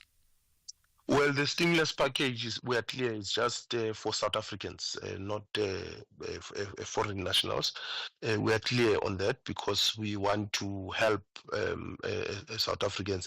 And I think when you look at that 128, there will be reasons why municipalities would have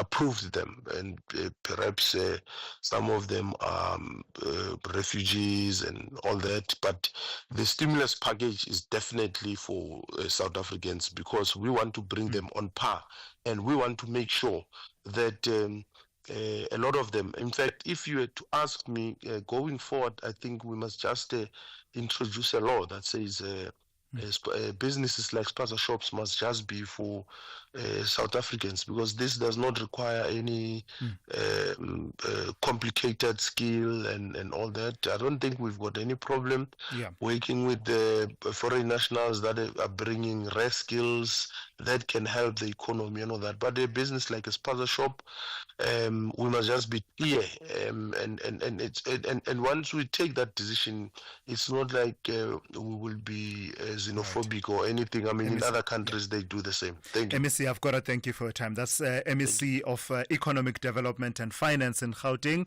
Lebohang Maile. Let's check in now with Ondela Mbana with the latest news headlines. Thank you, Tulas. In the news headlines, a special cabinet meeting convened yesterday has agreed on various options to fund the 2025-26 budget. These possible options have now been presented to the Minister of Finance and National Treasury to finalize the budget next week on the 12th of March. Western Cape traffic authorities are calling on motorists to exercise vigilance and responsibility. This comes after two fatal road crashes yesterday.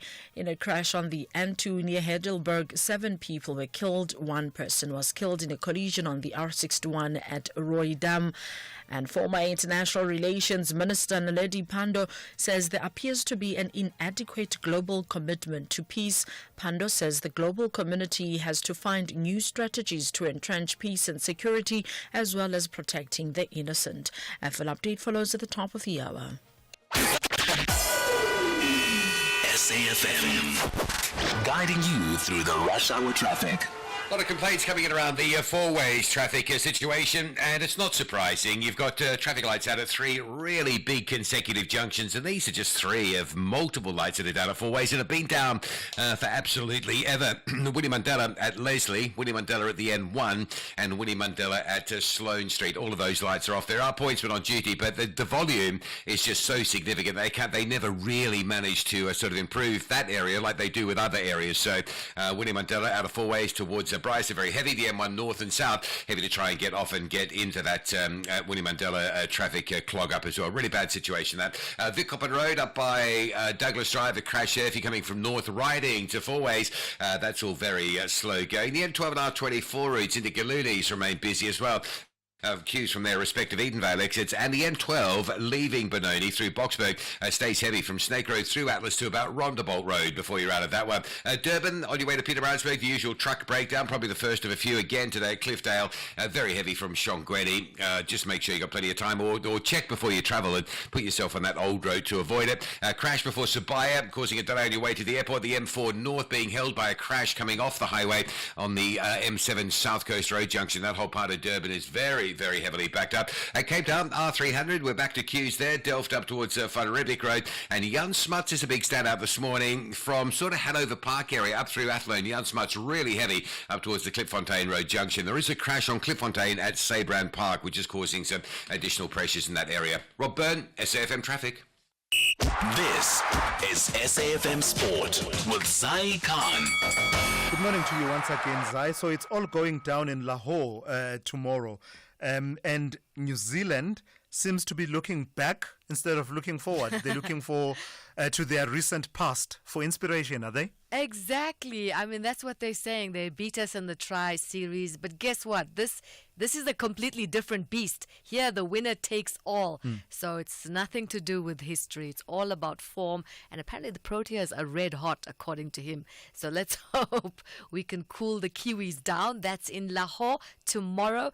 We've got the wicketkeeper of New Zealand, Tom Latham, saying they're focusing on what they can control. But one thing they can't control is the Proteas and the form that they're in. The Proteas have been a force in recent ICC tournaments.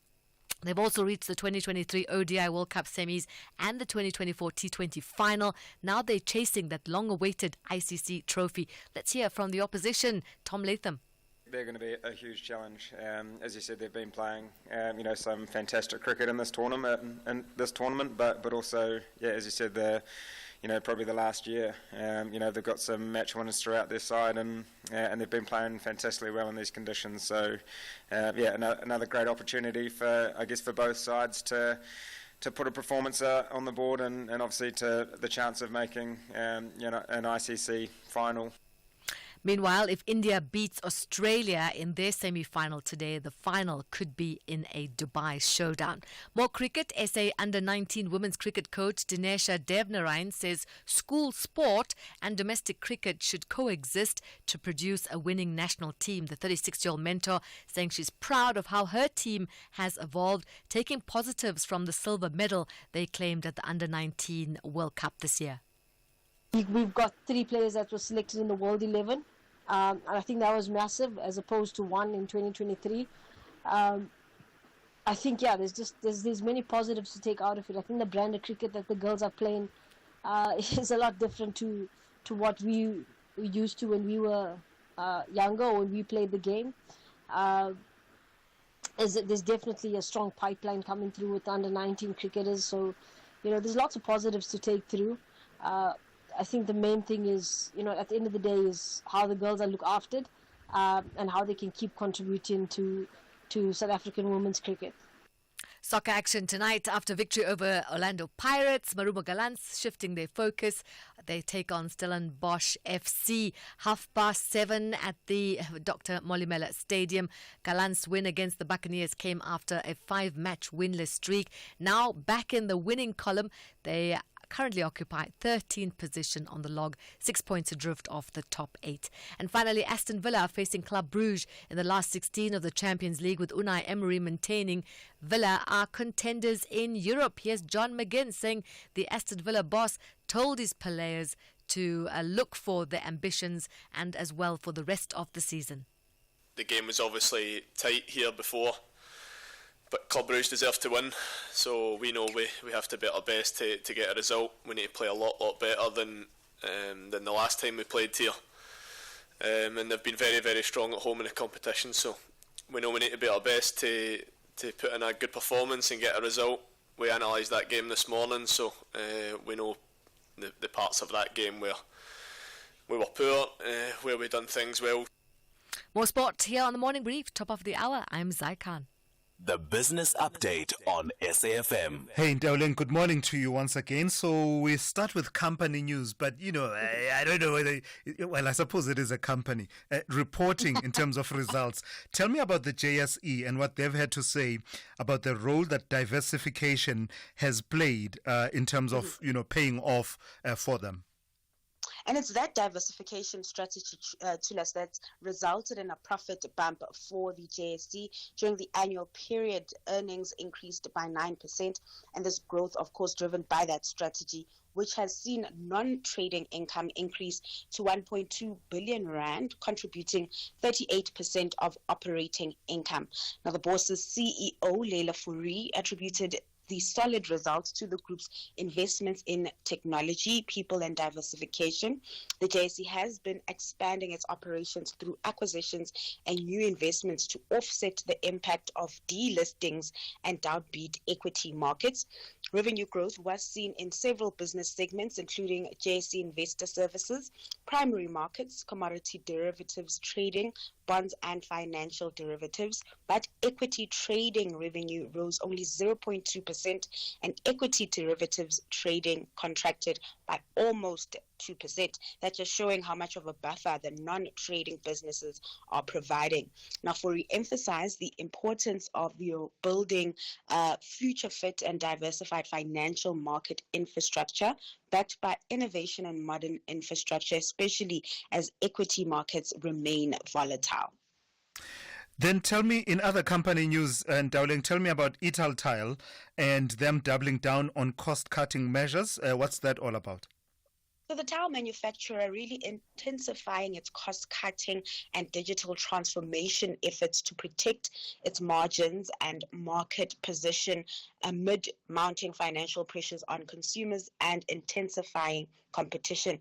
The group, which owns CTM, is struggling with an industry-wide pricing war driven by structural overcapacity. So these smaller tile owners in smaller cities are offering tiles at lower prices, and that's what Italtile has really been struggling with. Now, with limited room to increase prices, Italtile is focusing on operational efficiencies, supply chain optimization, and enhancing its digital and in-store shopping experience to sustain profitability. The company's CEO, Lance Foxcroft, stated that the group has already reduced expenses by 5% and is adjusting production capacity. The company is also improving logistics efficiency to lower transport costs and enhance stock turnover. Italtile's tile factories operated at about 76% capacity in the second quarter, with excess production unable to find buyers. Now, to align supply with demand, the company has temporarily closed one kiln each at its Samka Wall and Vitro factories, and that, of course, in order to just balance those demand and supply dynamics. All right, Ndauling, please give us another roundup of market activity here at home and elsewhere in the world. So Asian stock markets are trading mostly lower amid concerns about the economic impact of the U.S. President Donald Trump confirmed the 25% tariffs on Canada and Mexico, as well as the additional 10% tariff on China, which will take effect from today. With that, the Japanese Nikkei taking the biggest knock on that front, down 1.7%. Over in Wall Street, investors are also eyeing what's been playing out on the tariff front, and as that deadline looms, futures are in the green, and this despite yesterday's losses. And then back at home, it was green across the board, with the All Share gaining 1.89% in yesterday's session. The rand pretty stable this morning at 18.64 to the dollar. All right. Thank you for that. That's Ntauleng Lechela there, keeping you updated with all things to do with business, the markets, as well as the economy here on the show on the Morning Brief. Africa Update on SAFM. Let's say good morning to Raz Sipho. Good morning to you, sir. Let's start in Libreville in Gabon. The military leader there has announced that he'll be taking part in the upcoming elections.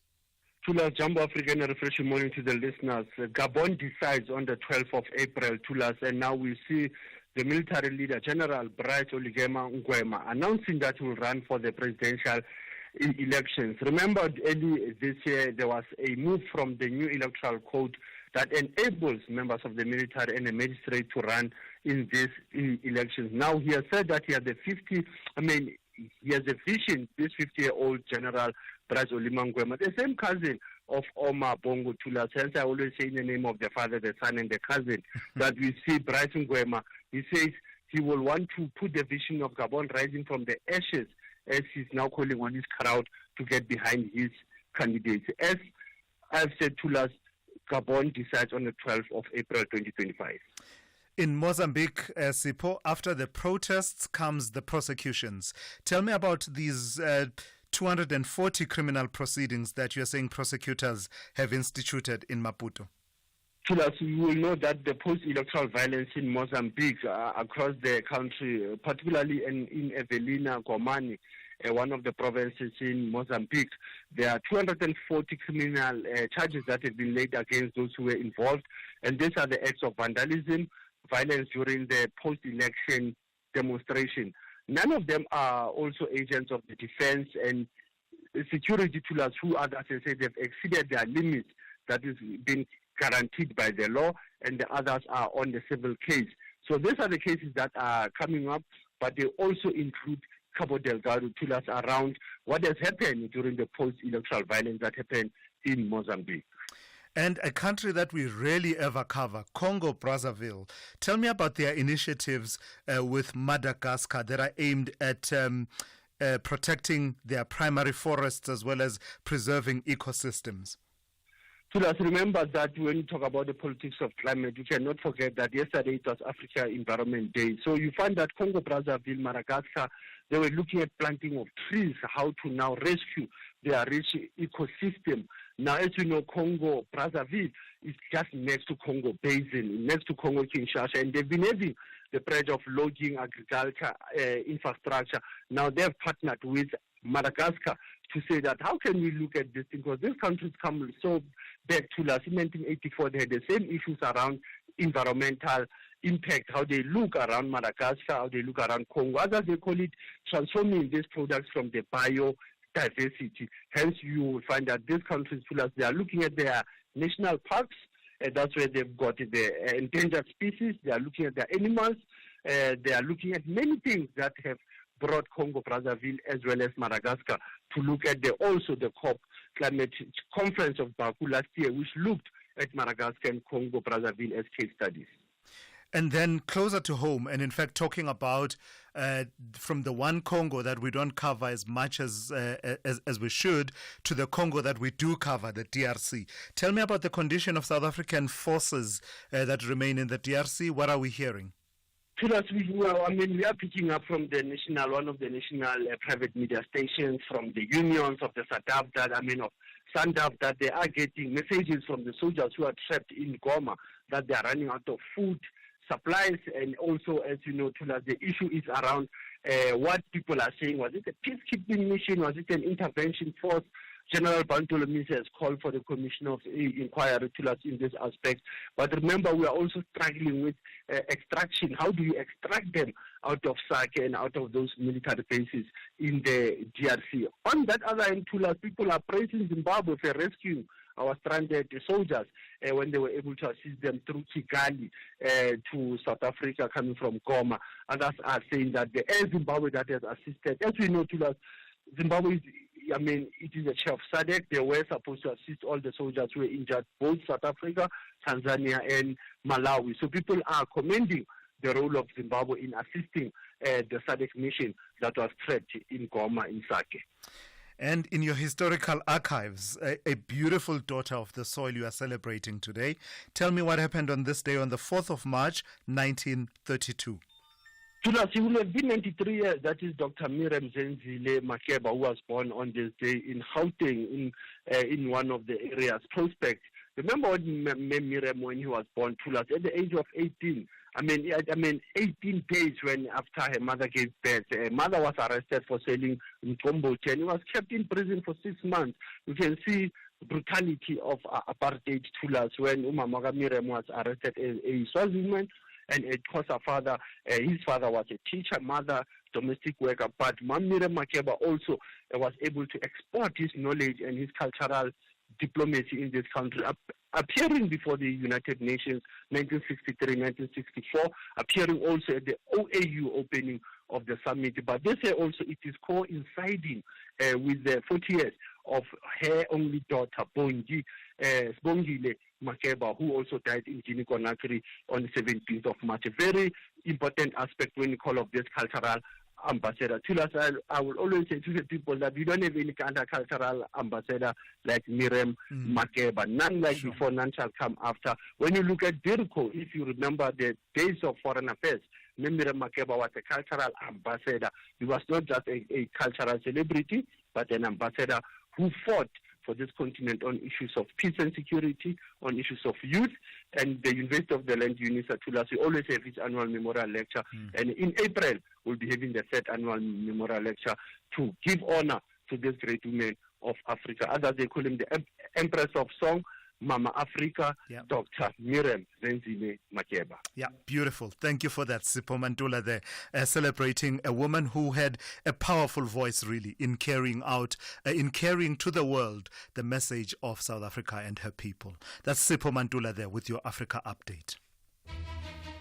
Dr. Nikki Alexander, Dr. Thomas Chamberlain, and Dr. Jack Hodgson form a dedicated team of forensic pathologists who try to work out how and why the victim died. This series sees Nikki investigate a murder that's a carbon copy of a case from her past. She soon suspects that the killings are personal to her. But who will believe her? Meanwhile, Jack creates tension when he finds himself aligned with a police complaints investigator over the accidental shooting of a girl by armed police. And a seemingly random killing in the remote countrysides leads Nikki and Jack into the dangerous underbelly of a criminal world. This is Silent Witness, Thursdays and Fridays at 10 p.m. Starts 20 February only on S3. Open up. The Seagulls want to play their hearts out to secure maximum points on home soil. And Pedro could be in here. Pedro's one-on-one. João Pedro! That is impeccable.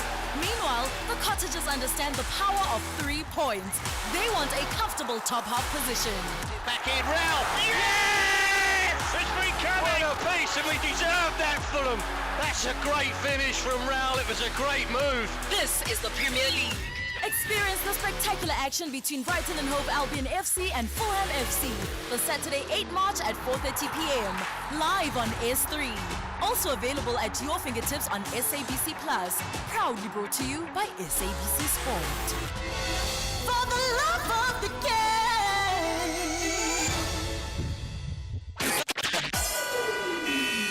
SAFM, guiding you through the rush hour traffic. Joburg first up, still very heavy coming out of Benoni. The N12 under real pressure today from Snake Road right through to about Rondebolt Road in the Boksburg area. Traffic out the four ways heavily backed up. Now, there are 3 really big junctions without traffic lights. You've got Winnie Mandela Leslie, Winnie Mandela at the N1, and Winnie Mandela and Sloane. So despite the presence of outsurance pointsmen, the volume coming out of four ways and then in the mix, the volume coming off the N1 highway, both directions, it's just too much. An extra 30 minutes to get out of four ways because of the faulty traffic lights. Main Road from Lone Hill, lots of traffic lights down as you make your way to Bryanston, that's heavy. And Cedar Road, motorists are saying, what happened to the pointsman on Cedar Road? In from Danefern down to Vitkoppen, very heavy with multiple lights out there as well. Crash on Vitkoppen Road between Market Street and Douglas Drive, pretty heavy both ways, particularly from North Riding up to four ways, but also coming out of four ways very slow as well. Crossing to Durban, if you're on your way to Pietermaritzburg, there's the big backlog again into a stationary truck at Cliffdale. There's very heavy backlogs going on off the highway at Cassia Road. When motorists get there, they realise what's ahead, so they duck off and just jam up Cassia Road between the N3 and the M13. A crash a little bit earlier going up towards Sabaya on your way to the airport, still causing delays, and a collision scene on South Coast Road and the M7. That's causing some really heavy congestion around the Rossborough area this morning. Cape Town, R300, back to queuing from Delft up towards the Kales River area, N7 to Bosmansdam. Maybe not as heavy as yesterday, but delays both ways. And a collision scene on the N1 heading out of Cape Town this morning around the engine one stop. So if you're moving from Kryfontein towards Stellenbosch direction, Paarl, there is some queuing pressure into that scene. And Stellenbosch, worth noting, every single major approach road into Stellenbosch is heavy. The R44, or R45 at least, coming from Paarl, R304 from Kayamandi, Adam Tuss, which is the extension of Polkadrai, and also the R44 from Somerset West. All of those routes heavily back into central Stellenbosch. Rob Byrne, SAFM Traffic. Are you looking for the best spectacle and sunglass deal? At Specsavers, get a free pair of branded prescription sunglasses up to 3,200 Rand. Affordable eye care, Specsavers. T's and C's apply. Okay, Lhasa, we are recording 3, 2, 1, go. A cold case is opened 39 years later after the body of a young man is discovered in a derelict building. There are 4 suspects. Suspect 1, a clergyman. Suspect 2, an eminent entrepreneur. I really, those people are always shady. Suspect 3, a community worker. Hey, what are you saying? And suspect 4, a wheelchair-bound husband caring for his wife. Hey, and Nevele, you can't. Each has a secret to hide. As their lies unravel, the people that they love the most begin to wonder what else they might be capable of. Nothing in this case is black and white. Can you ever really know the people closest to you? What secrets have they buried? Tune into Unforgotten Season 1, Monday to Wednesday at 9 p.m. Starts 24 February only on S3. Tabo, don't tell me that the script freaked you out. Where are you? Thulasizwe Simelane on The Morning Brief. Weekdays, Monday to Friday, 6 to 9 a.m. Yeah, it's coming up to 5 minutes before 8. Johannesburg has been ranked as the top performing metropolitan municipality in this country, according to the University of Johannesburg's Local Government Inclusive Growth Index, LGIGI. The index evaluates local governments based on their effectiveness in addressing inequality. Let's speak now to Professor Daniel Meyer, who was the lead researcher for that particular project. Good morning to you, Prof. Thank you for your time. What do we mean when we say Johannesburg and Tabazimbi are top performing? What exactly do these regions do right and measured against what standard? Good morning. Yeah, we did this inclusive growth index for all municipalities in South Africa, as well as for the national economy, as well as for all of the provinces. And it's an index from 0 to 100. And if you score something below 60, it's a failure. And it's based, the inclusive growth index is based on 8 factors. And that includes level of health provision, level of education provision, level of infrastructure, number of jobs in the region, the GDP of a region, the level of inequality, poverty, as well as dependency ratio. So if we look at the results of this first release of the Inclusive Growth Index, which will be done annually, the top performing municipal area was Tabazimbi, who scored 74%, let's say 74 out of 100, because of high levels of employment, low levels of poverty, high levels of income in that area, and very good services in terms of health and education and infrastructure. So did very well. Johannesburg was the top performing metro area, but not nearly the top performing municipal area. They did perform well.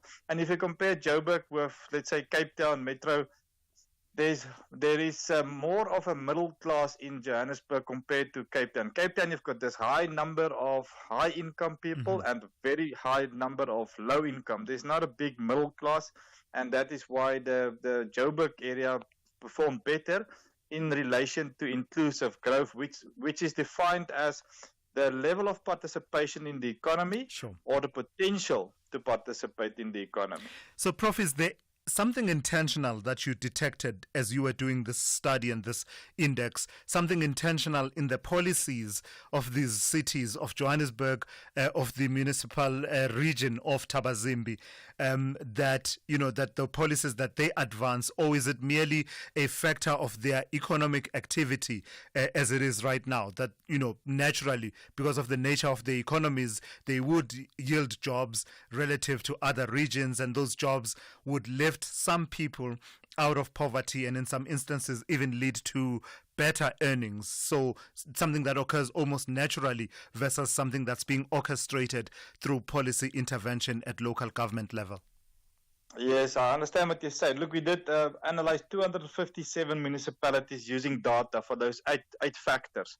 So it's just a quantitative study. We didn't go into those towns and see, okay, look, what is the level of policy, what's the level of good management, good governance in those areas. That will now follow. We really want to look at those 4 mining towns that did quite well, the mining regions, Tabazimbi, Gamagare in the Northern Cape, Rustenburg in the northwest, which is a very fast expanding city in the northwest, and then Kaima in the Northern Cape. Those are all mining towns. That's the top 4 inclusive growth performing municipal areas. So there must be something working well when there's a mining operation in a small, relatively small rural town. So I think those are very important that we go out now and see what's happening in terms of policy. But the mines are really creating jobs. They pay relatively well, and it's lifting people out of poverty in those areas. We're not saying that the mining sector is now the answer to all our problems. For example, in the metros, the mines has closed down and there's not mining. We need to have a diversified economy in metros, but those small towns, we need to see what is driving the economy. I'm expecting it's not mostly to do with policy and good governance. It's just to do with economic activities that lifting people out of poverty.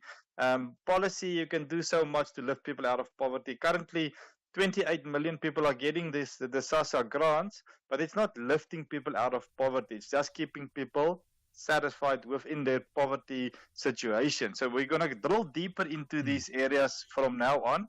And in a year's time, we're going to release this index again to see what's the movement, who's done better, who's done worse. So this is just the start, but each municipality will have its own report, and there they can see where they are struggling and where they are doing well. There is talks that we're going to also do a good governance index for municipal area, but that's in the discussion phase at this moment. Right, I've got to thank you for your time and your insights. That's Professor Daniel Meyer, who is lead researcher and professor of business and economics, economic policy at the University of Johannesburg. Interesting observations there coming through from that index. I don't know. I want to know from you. Also, I think what they've had to say about the role of mining in these small towns is quite interesting. Remember that whole debate, mining a sunrise or a sunset industry. There you have it, just from the data that they've been able to collect about the impact of mining in terms of creating jobs and pushing back against poverty. Let's check in now with Ondela Mbana with the latest news.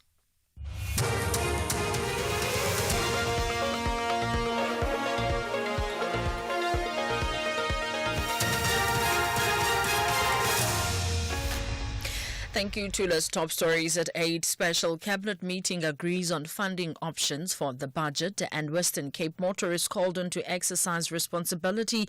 For SAFM News, I am Ondela Mbana, and a very good morning.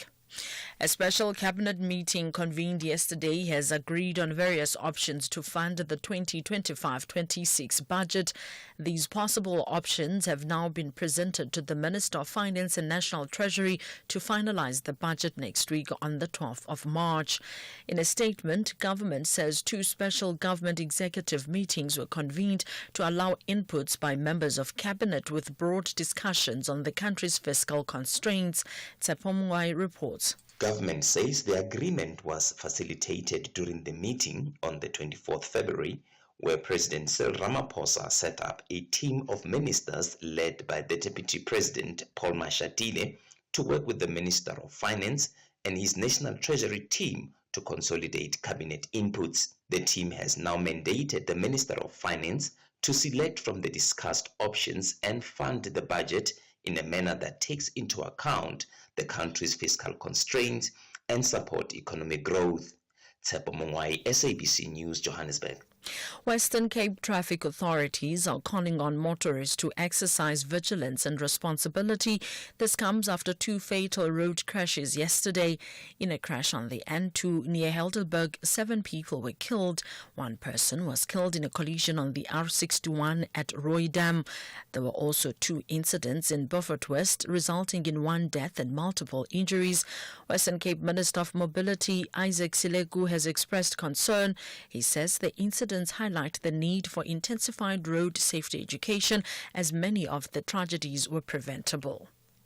A 37-year-old man accused of killing his girlfriend at Ivory Park in Tembisa, east of Johannesburg, has been arrested at Bode village near Giyani in Limpopo. The suspect has been on the run since the killing last month. Police spokesperson in Limpopo, Malisela Litwaba, says the suspect will be taken back to Gauteng for prosecution. The suspect was reportedly hiding at the border village under Giyani policing area in Mopane district. A joint operation comprising Giyani Police and K9 unit led to the apprehension of the suspect in his hideout place at the border village. A 37-year-old suspect is due to appear before the local magistrate court soon in Gauteng province, facing a charge of murder. Police investigations are continuing. The MK party has urged more victims of the Zanzo nightclub assault in Pretoria to come forward. Authorities have identified another victim, bringing the total number of complaints to 7. The latest developments emerged in the Pretoria Magistrate Court, where a man arrested in connection with the alleged crime appeared briefly. He faces 14 counts, including compelled sexual assault and assault with intent to cause grievous bodily harm. This follows the circulation of a video showing man being physically and sexually assaulted at the popular Pretoria nightclub. The man's identity is being withheld pending an upcoming identity parade for the latest complainant. MK Party Gauteng spokesperson Bafana Mahlabe. We actually encourage more of them to come out, because we believe that this matter is not just an isolated incident. It's widespread. There are even serious allegations of people having lost their lives in some of these establishments. So this matter, it must actually be taken seriously, even by the media itself, to be further investigated. We even encourage the media to probe deeper into these establishments, because there are those allegations that is not only an isolated incident, it's a general practice in these establishments. Former International Relations Minister Naledi Pandor says there appears to be an inadequate global commitment to peace. Pandor says the global community has to find new strategies to entrench peace and security, as well as protecting the innocent. She says through the initiation of the international solidarity, South Africa was able to exert a great deal of pressure on the apartheid state. Pandor referred to the situation in Ukraine and Gaza. Russia launched its full-scale invasion of Ukraine more than 3 years ago. She addressed the Global African Conference focusing on global hierarchies in London. The wars in Ukraine and Gaza and the sustained harm endured by people in these countries, accompanied by totally inadequate global commitment to peace, show very clearly that the global community has to find new, refreshed strategies for entrenching peace and security and for protecting the innocent. For those who might not know what I'm referring to, when we were engaged in the struggle against apartheid, when we realized that petition wasn't sufficient to what needed to happen, our leaders traveled all over the globe, engaging world leaders. The UN Children Agency says armed men are raping and sexually assaulting children as young as 1 in Sudan's civil war. Mass sexual violence has been widely documented as a weapon of war in the country's nearly 2-year conflict, but UNICEF's report is the first detailed account about the impact of rape on young children in Sudan. The BBC's Barbara Platt-Asher has the details. The report provides a window into the appalling abuse of children in Sudan's civil war. It says more than 200 have been raped by armed men since the beginning of last year, but this is only a small fraction of cases because families are afraid of retribution or social stigma if they talk about it. 2/3 of the victims recorded were girls and 1/3 boys. 16 were under the age of 5 years, including 4 infants. UNICEF does not say who's responsible, but other UN investigations have mostly blamed the paramilitary rapid support forces for mass sexual violence.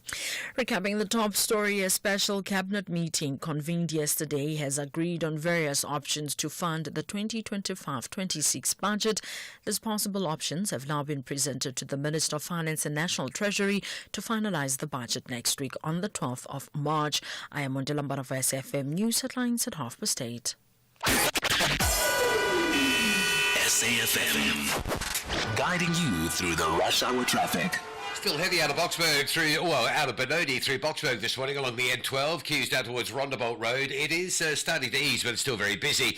Big traffic around four ways, lots of lights out on Winnie Mandela and some delays. There's a knock-on the N1 north and south trying to off-ramp the highway into that traffic congestion that is the Winnie Mandela Bridge. The Mike 1 from Boyson's basically through to Greyston, traffic all the way through this morning. And the N14 Krugersdorp Highway, quite heavy. Once you get past the R55 Pretoria West exit, big traffic up to the N1 Bruckfontein interchange. Durban's had a busy one. That stationary truck at Cliffdale is still there, so the traffic queuing from Key Ridge area. N2 North has a breakdown this morning around Spaghetti Junction, as well as the construction zone just after, so even at this hour coming through from Cement Factory, it's heavy. And the M7 South Coast Road Junction still being held up by an earlier crash scene. Cape Town's all very busy today. A couple of standouts, the R300 going north from Delft up towards Whaleribik Road. Marine Drive, pretty packed from Sunningdale, still down to Racecourse Road. And if you're heading out of Cape Town, a crash near the Engen one-stop services out at Justenburg. So it's a delay from Brackenfell, Kryfontein, as you get out and get past that scene towards Clipperville Road exit. Rob Byrne, SAFM Traffic. A very good morning to you in your SFM Sports Headlines. It's soccer action tonight, and Kaizer Chiefs are without two key players for the Magesi FC visit, and we'll build up to cricket with the Proteas. They'll be taking on New Zealand in the semi-final in Lahore tomorrow. All the details around 8:30.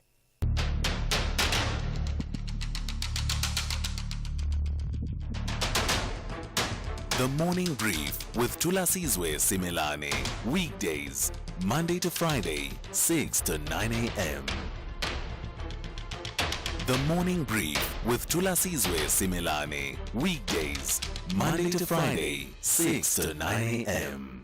Yeah, it's just gone 9 minutes after 8. We've been on the go for the last 2 hours. We're into the third hour of the morning brief on this Tuesday. I'm Thulasizwe Simelane. It's great to be in your company this morning. So we've started quite a number of conversations. Key amongst them, of course, has been the confirmation by the Hawks that they are investigating 4 dockets of high treason that they are saying have been laid by various parties and individuals against groupings and individuals that the Hawks are not naming at this moment, but has been confirmed at least by AfriForum and Solidarity themselves that they understand these investigations to be against them on the basis that they went to the United States and basically spread disinformation in the United States, which formed the basis of certain decisions that you and I know have been taken by the U.S. President Donald Trump and his administration. Those who laid the charges of high treason alleging that some of those actions amount to high treason. So you heard earlier on the show from Dr. Llewellyn Kerr-Lewis of the University of Pretoria, who says it will be a tall order, certainly from the investigation by the Hawks, let alone presenting any charge that could stand master before the courts. Having heard that conversation, I want to hear your reflections. And ideally, we should take emotions out of it, because no matter how we feel about this situation, folks, let's just face it. At the end of the day, it will come down to, if it comes down to a court case, it will be down to the facts stacked up against the applicable law. Have you heard enough that you believe could sustain a prosecution for high treason? I know it's one thing about moral betrayal, but in terms of what you heard from Professor Llewellyn Kerr-Lewis and your understanding of how these things work, do you think that what has been done by AfriForum and Solidarity rises to the standard, the legal standard of high treason in this country? You also heard in the last hour from MEC Lebogang Maile, the MEC for Economic Development and Finance in Gauteng, reflecting on the spaza shop registration processes, as well as making the calls that if it were up to him and the leadership that he is part of, actually spaza shops, businesses like those, would be reserved for South Africans only because they don't require high skill in terms of the inputs from foreign nationals. I'd want to hear your reflections on that. And lastly, let me tease out this. We heard earlier on from Matthew Parks, the parliamentary coordinator of the Congress of South African Trade Unions, COSATU. They are proposing alternatives to a tax increase, particularly a VAT increase. They're saying they've listed at least 10 that they say the finance minister can look into. You heard in Ondela Mbana's bulletin there that there seems to have been an agreement among the parties in the government of national unity about how to proceed with the budget to be presented on the 12th of March. So I'm looking forward to hearing from you about these and other stories that may be exercising your mind this morning. This is SAFM. We are leading the conversations that move us. The third hour of the Tuesday edition of the Morning Brief starts now. Fizzy drinks and fruit juices can make our children sick. Sugar is dumped into their bodies with every sip, which could lead to obesity, heart disease, and diabetes as they age. We must protect them from drinks high in sugar. Demand a stricter health promotion levy now. Sign the petition on heala.org. That's HEALA.org. Call Thulasizwe now. 086 000 2032. Let me take one or two voice notes and then we move on and take some of your calls this morning. Let me hear this one. It has to do with Cape Town. I think I've got an idea what it's about, but let me hear what you have to say. And it's based the inclusive. Good morning, Thulas. Aaron here. I knew Cape Town was fake. You can never be the best when you leave the poor people behind. It's all fake, Cape Town being the best. Best for who? Congratulations to Johannesburg for not forgetting the poor. That's what defines best. Yeah. Thank you. Yeah, no, that's a reflection on the conversation we just had just at the end of the last hour with Professor Daniel Meyer from the University of Joburg. That has to do with the Local Government Inclusive Growth Index, which found that Johannesburg is ranked as top performing, certainly in as far as dealing with issues of unemployment and inequality. The point being made there that Cape Town is characterized by disparities, whereas according to Professor Meyer, when they analyzed the data, Johannesburg, in terms of its economic activity at least, produces a significant middle class. Imagine that, Thulas. By his own admission, Maila says that since 1994 to date, or up until now, there has been no monitoring of the registration of spaza shops. So these guys have been operating illegally. Surely that's an admission that they, as the ANC, as people have always been saying, that they are nothing but a failure. They know nothing about leading the country. Yeah, I did pick that up, that in terms of the scale of registration that they've been undertaking, it's the first one of its kind that has been undertaken. I don't know if it amounts to no monitoring whatsoever. You can have your views on that, but I did pick up what the MEC was saying about the registration and the attendant need to be compliant before you can be registered, because that's part of the process, right? They've been inspecting the levels of compliance before issuing the certificate of acceptability of those businesses. Let's take some calls now. Let's speak to Letabo in Limpopo. Good morning to you, Letabo. You want to talk to me about kids bullying in schools? This thing of kids bullying each other at school, to tell you the truth, it starts from home. You see the case of the boy who killed another boy last week while they're fighting us. This thing, to tell you that we cannot say the government who are failing. It's us as parents.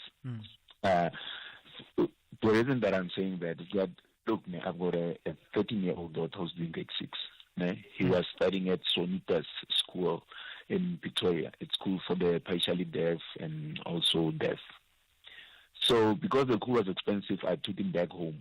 This side, because he had hearing aids, they could, cope with it at the normal school.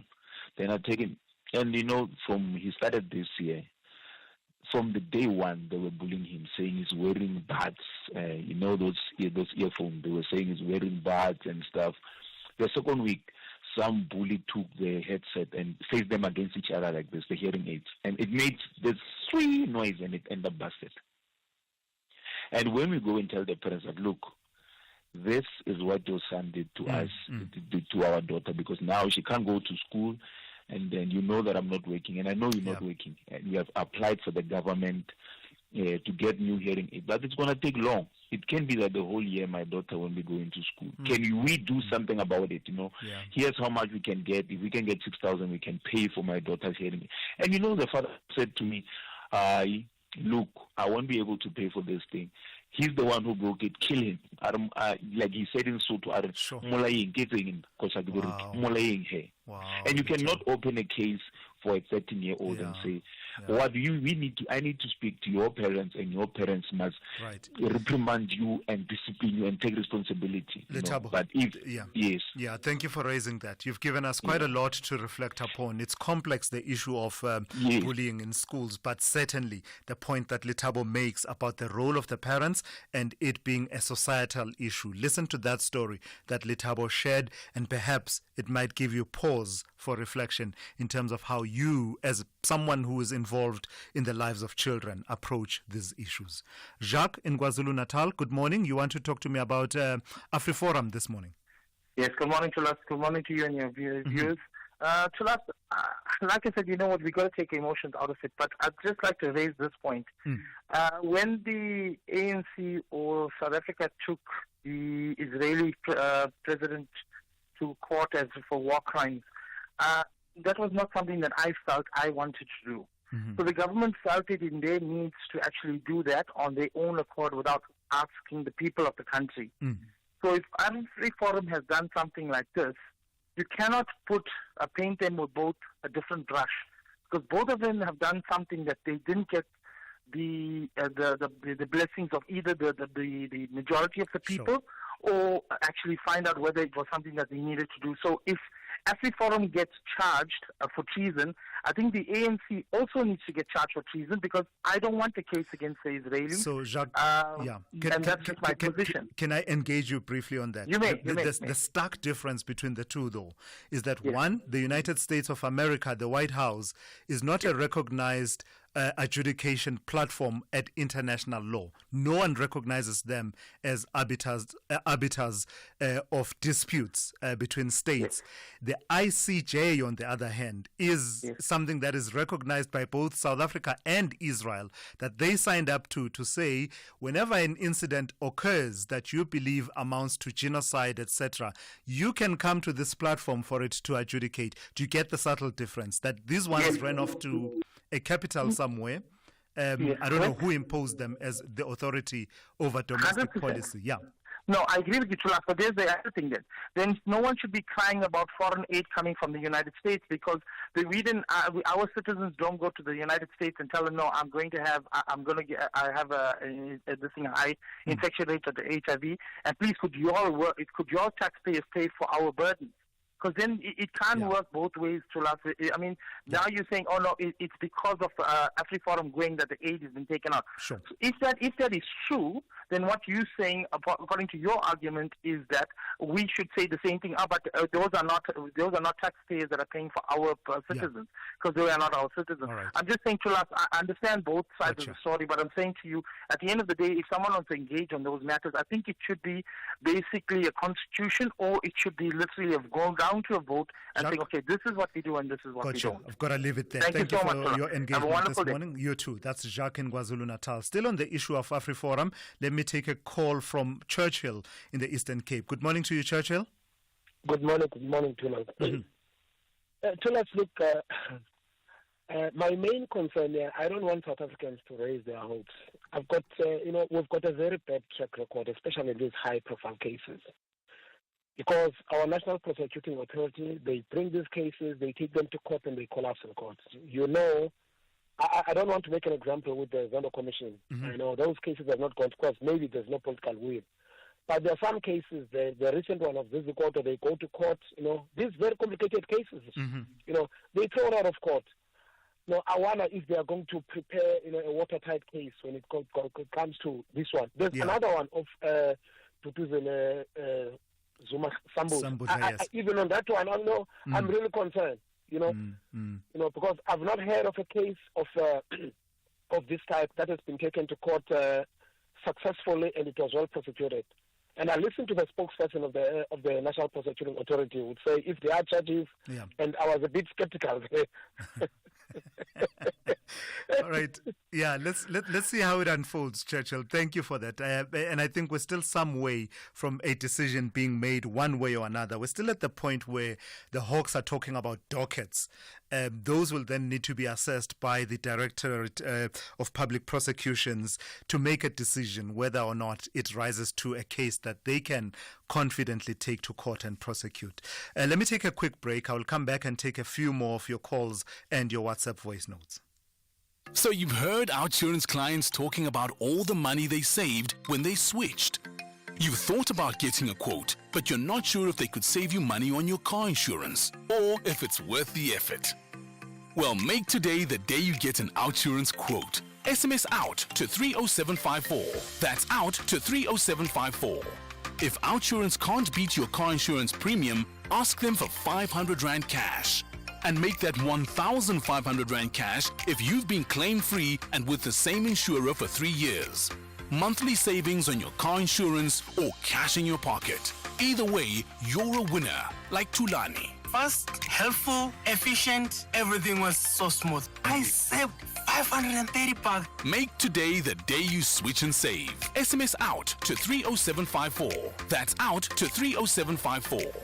With OutSurance, you always get something out. A licensed insurer and FSP. T's and C's online.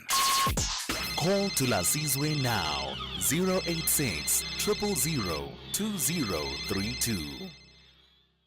So a lot of you wanting to talk about AfriForum and the dockets of treason that have been confirmed by the Hawks. But let me take one or two other calls that have to do with different topics. David in Pietermaritzburg, you want to talk to me about an interesting phenomenon, cars with no number plates. Good morning to you. Yes, thanks, sir. Yeah, man, I've noticed here in Durban, it's fashionable now to see cars driving around without a number plate. I don't know whether the bylaws allows that, because now I would love if maybe I lose a number plate, I don't go and buy it, just go around without a number plate. And it questions the issue of bylaws, because for me, there should be a bylaw formulation that says if you travel around with a car without a number plate, the car is impounded, and you must pay a hefty fine to make others, to deter others not to drive around without a number plate. Secondly, on the issue of Zanzu, why is the police not circulating photos of wanted, because these guys are wanted now. Because they've been called to come forward. They're not coming forward. Before we used to see photos of people on TV to say these people are wanted criminals. Yes. David, thank you for that. Making a good point there. I did see that the return in terms of arresting those people that are wanted in connection with that Zanzu incident is not great, right? As of yesterday, I think they only had one out of a group of at least 7, or is it even larger than that? Yeah, I did notice that they're battling to locate the people that they are looking for. Tabo in Kronstadt, you want to talk about sinkholes? Yes, Tulas, thank you. What you was also referring, the hole when you go to work, you see a hole, it's not being attended, and the spillage of sewer. I think what is happening, and somebody did phone and intervene to say, first the tender must be to the tender, so that and that is wrong. What is right is that when is a irregularity of the high risk hazard, there it must be the situation. They must post a security there, and then the emergency, like now water sewer spillage, it must be attended immediately. Absolutely. Not to put a tender. That is exactly, you are correct to say that the emergency high risk area immediately it must be attended. That is what I wanted to clarify. I absolutely agree with you, Thabo. Thank you for that. That's Thabo in Kronstadt. Just to mention that the officials from Joburg Water have reached out to me on the side, and I will gladly pass on the details to them. But that doesn't address the issue completely, because that is a situation that I believe systematically should have, kind of standard operating procedures that a hole that deep cannot be in existence for more than 2 weeks. It simply can't be. And even the sewage spillages that I talk about on that street, Lock Street is what it's called, on the border of Parktown and Bramfontein Extension, that's where you see it. It can happen for at least a week, and that's just a snapshot. I can only imagine what other communities have to live with by way of sewage spillages. Rex in Leidenberg, good morning, and thanks for holding. You want to talk to me about AfriForum? Yeah, AfriForum.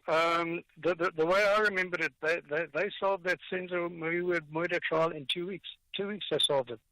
Secondly, Ramaphosa's government has spoken out against him and taken an anti-American stance for a long time. There had to be pushback sooner or later, and it's American taxpayers' money. So Biden put up with it, but Trump is obviously not going to put up with it.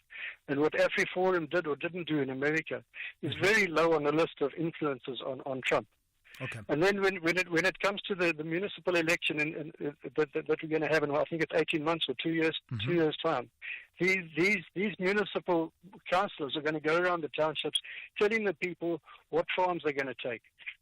That will win them the election, and then afterwards they're going to find out that it doesn't work that way. Rex, I'm not worried. I'm not worried about them taking my farm. Rex, do we have any evidence of that happening? People going around telling people which farms they're going to take? It's going to happen. That is the whole strategy. Why is it going to happen? Why? Because before this last election, they told people that they could walk into a Mediclinic and get free treatment. It didn't happen.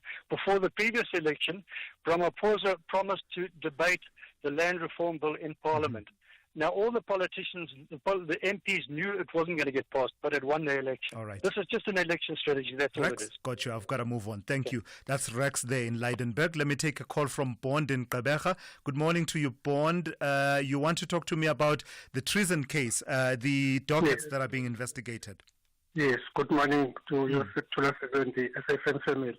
Yes, I agree that this case will not see the light of day in court up to the stage where it reaches the prosecution. NPA for decision may not, but the positive thing is that up to then or even up to court, the victory is there. As Montaigne once said, some defeats are more triumphant than victories. But I see the South Africans proudly rallying behind the flag. For the first time since 1994, people are calling out AfriForum for what it is, calling for white supremacist tendencies. So this is a victory even outside the court. They may win legally in court or even being deregistered as an NPO. They may win, but those are narrow victories to the permanent one of the court of public opinion. Yeah. Lastly, they should thank the very same ANC for changing the Suppression of Communism Act, Terrorism Act, Internal Security Act. They could have been charged if it was not for the ANC and end up in Robben Island. It was the old South Africa. Yeah. So the irony is that they should thank the same ANC that they regard as terrorists for being their liberators. Thank you. All right, thank you for that. That's Bond in Gqeberha. Dintwe in Tabanchu, can I ask that we call you back a bit later on? I do need to take the headlines with Ondela Mbana. Ondela, good morning.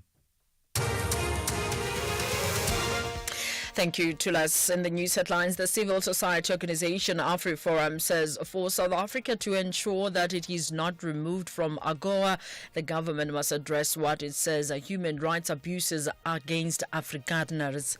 A special cabinet meeting convened yesterday has agreed on various options to fund the 2025-26 budget.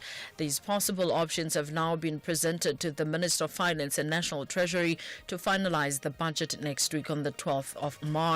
And the leader of the M23 rebels, who have seized large areas of the Eastern Democratic Republic of Congo, has threatened to march on the capital, Kinshasa, if government forces attack on them.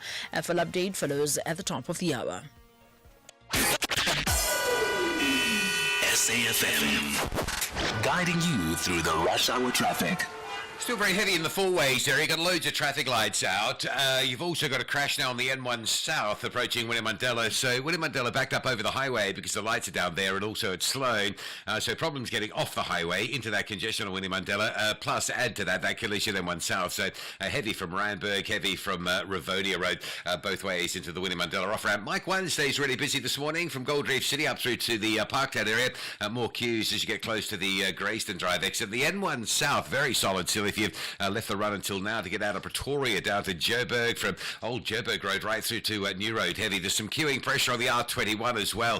Roadworks opposite Tembisa near the Engine 1 stop. If you're en route to the airport, make sure you're trying to get through there. Durban's M2 North, that'll surprise you. It's still really busy. Breakdown at Spaghetti Junction, and then the roadworks afterwards. So coming through from the Bluff exit, it's slow. Crash at Paradise Valley, the N3 and M13 routes moving towards Durban. Out of Pinetown, stay bad. N2 queuing towards Sabaya on your way to the airport as well. And Cape Town, N1 into town, still very slow from Plattekloof Hill all the way through to the elevated freeway and the city centre. N2 from Robert Sobukwe, M3 from sort of Wynberg Hill territory, stays busy all the way through to Hospital Bend. Rob Byrne, SAFM Traffic. This is SAFM Sport with Zai Khan. Good morning to you once again, Zai. So it's Kaizer Chiefs and Magesi this evening, and the Amakosi will be hoping that despite the suspension of load shedding, they will load shed Magesi. There will be no Gesi there. I know.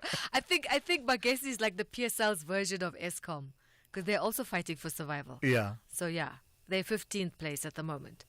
And I don't know about Chief. I think their form is like Joburg's weather. Wow. Very unpredictable, but you hey. went deep, Zai. Did I? Oh, well, let me just tell you, we've got those two players missing. They'll take on Magesi tonight. Those two players are Thabo Cele, the midfielder. He's suspended, picking up his 4th yellow card. He'll be joining Gaston Sereno, who serves his 2nd and final match ban. Chiefs are looking to bounce back from that 1-0 loss to Sundowns, while Magesi are riding high after beating SuperSport United. With Magesi battling relegations, Chiefs desperate for consistency. I think this fixture is going to be or have all the ingredients for an upset. Kickoff is at 7:30 tonight. Now, after victory over Orlando Pirates last time out, Maruma Gallants are looking forward to Stellenbosch FC in their Betway Premiership tie, and it's all happening at the Dr. Molimela Stadium. 7:30 also the kickoff. The Gallants win against the Buccaneers come after a 5-match winless streak that included losses to Richards Bay, Amazulu and Mamelodi Sundowns, and that was in February. Now back in the winning column, Gallants occupy 13th position in the log, 6 points adrift of the top 8. Now, cricket, the ICC Champions Trophy semi-finals are locked in. New Zealand will face South Africa in Lahore tomorrow. New Zealand wicketkeeper Tom Latham says they're focusing on what they can control, and that's their form. But they can't control is the Proteas, who've been in great form. The Proteas have been a force in recent ICC tournaments, reaching the 2023 ODI World Cup semis and the 2024 T20 final. They're now chasing the long-awaited ICC trophy. Here's Tom Latham. They're going to be a huge challenge. As you said, they've been playing, some fantastic cricket in this tournament, but also, as you said, probably the last year. They've got some match winners throughout their side, and they've been playing fantastically well in these conditions. So, another great opportunity for both sides to put a performance on the board, and obviously to the chance of making an ICC final. All right, now if India beat Australia in their semi-final today, that final could be taking place in Dubai. Let's go to boxing. Former IBO flyweight world champion Jackson Chauke has tipped the newly crowned champion Ricardo Malajika for stardom in the boxing world. Chauke was dethroned by Malajika in the second round of their title fight at Emperor's Palace. It's the first time the 39-year-old Chauke had lost to a South African boxer in the flyweight division in 12 years. I was talking to Damian now. He tells me we're not done yet. Probably me also, I'll be moving up because I've been struggling for making weight for especially this fight. Must remember also I haven't fought in a year. So for me the last time I made flyweight was like 26 January last year. So I had to make flyweight now. It's almost like a year and a couple of months. So I'm thinking also I'll be moving up. Maybe I'll move up division up. I think bantamweight. And finally, Zimbabwe's national, Kirsty Coventry, who's got a strong credential for IOC presidency, says she's looking to advocate protecting female athletes. One of the issues Coventry is addressing is protecting the female category, which includes ensuring that any transgender athletes who's gone through male puberty are not allowed to compete in the female classification. I would like the IOC to take a stronger stance in that with the international federations' help. The international federations over the last 3 years have been the ones making the rules and regulations as per our guidelines. I believe we should take a little bit stronger stance. I do believe that everyone has the right to play sport, 100%. But when it comes to the Olympic Games, we're not having a discussion around how transgender athletes are impacting male category, only the female category. We'll have more sport on SAFM at around 12:30. I'm Zai Khan. The Business Update on SAFM. Dowling, good morning to you once again. Tell me about the ABSA PMI Purchasing Managers Index slipping deeper into contractionary territory. That's right, Tula. So the local manufacturing sector remains under pressure, with the ABSA PMI declining to 44.7 in February, marking the fourth consecutive month of contraction. This decline was driven by weak demand, rising cost pressures, and logistical challenges. Economists are concerned about the sector's persistent weakness, given its contribution of about 13% to the country's GDP. Now, economists also warn that a meaningful recovery will require stronger domestic demand, improved logistics, and a more stable cost environment. The latest PMI readings show that manufacturers are cautious about near-term prospects, citing risks like volatile exchange rates and weak international demand. Now, the employment index has also slipped further into contractionary territory, with a decline of 42.2 in February. The sector is facing several challenges, including weaker domestic demand, with new sales orders dropping to 38.7 in February, down from 42 in January. Export sales also declined, mainly due to lower than expected demand, as well as those logistical challenges. Yeah, but what's not on a downward trend is the vehicle sales. Tell us about the improvement there for the month of February. A really interesting print to us, where we've seen new vehicle sales continuing to steadily recover. On an annual basis, sales jumped 7.3% as 47,978 new cars were sold in February. This has been fueled by favorable economic conditions, including easing inflation and lower interest rates. Passenger car sales outperformed, and NAMSA CEO Mikhail Mabasa attributed the strong growth of 17% in that segment to the 75 basis point rate cuts since September and expectations of further monetary easing. Improved consumer sentiment, increased liquidity, and employment gains also contributed to this growth. But commercial vehicle sales declined. They've been on a downward, yes. So particularly in the light commercial vehicle segment, due to ongoing pressures in business confidence and fleet renewal cycles. Exports also contracted by 8.6% year-on-year, reversing some of the gains seen in 2024. So on the surface, the print looks really good, but when you dig deeper, you can see some of those challenges, particularly in the export market and commercial vehicle segment. Not to rehash a conversation we've had in the past, Dowling, about the light commercial vehicles being, an indicator of the extent to which people are starting small businesses, a man in a buggy, a woman in a buggy. I'm wondering if we could ever get the details whether the man and the buggy, the woman in the buggy, are now buying their buggies from the second-hand market as opposed to buying it brand new. I'll do some research. I'll do some research and we can chat about it. All right. Lastly then, Dowling, what kind of a day can we look forward to in the markets on this Tuesday? A busy day on the local front to us, with fourth quarter GDP numbers due today. And on the earnings front, numbers from Nedbank, ShopRite and Discovery stealing the spotlight. Then we still have Trump's trade policies weighing on sentiment. And taking that into account, we're likely going to see the JSE pull back at the open. On the currency front, activity quite muted, with the rand sitting at 18.64 to the dollar. Then over in the US, futures are in the green despite trade jitters as a 25% tariff on Canada and Mexico looms. Lastly, in Asia, stocks mostly in the red. China's Shanghai index, though, making a turnaround slightly in the green this hour, even as that additional 10% tariff is set to take effect today.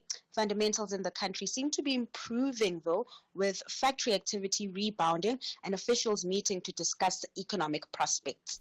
All right, thank you for that. Always right on the money. That's Antauleng Lechela. She's kept you updated on business, the markets, and economic news over the last 3 hours here on the Morning Brief. Fly Safe's School Booster is back and ready to help SA's future stars fly, giving away 10 return flights to 10 lucky schools. So whether it's scoring tries or shining on stage, we're helping learners chase their dreams while making memories along the way. To enter, visit flysafair.co.za. Tell us how this prize will boost your school and you could be heading for success. Entries close 27 March. Fly Safair, for the love of flying. T's and C's apply. The G20 Anti-Corruption Working Group technical meeting has kicked off in the Western Cape. From March 3rd to 5th, global leaders are convening to tackle critical anti-corruption strategies. Discussions will focus on 3 key areas: strengthening public sector integrity, enhancing asset recovery, and promoting inclusive participation.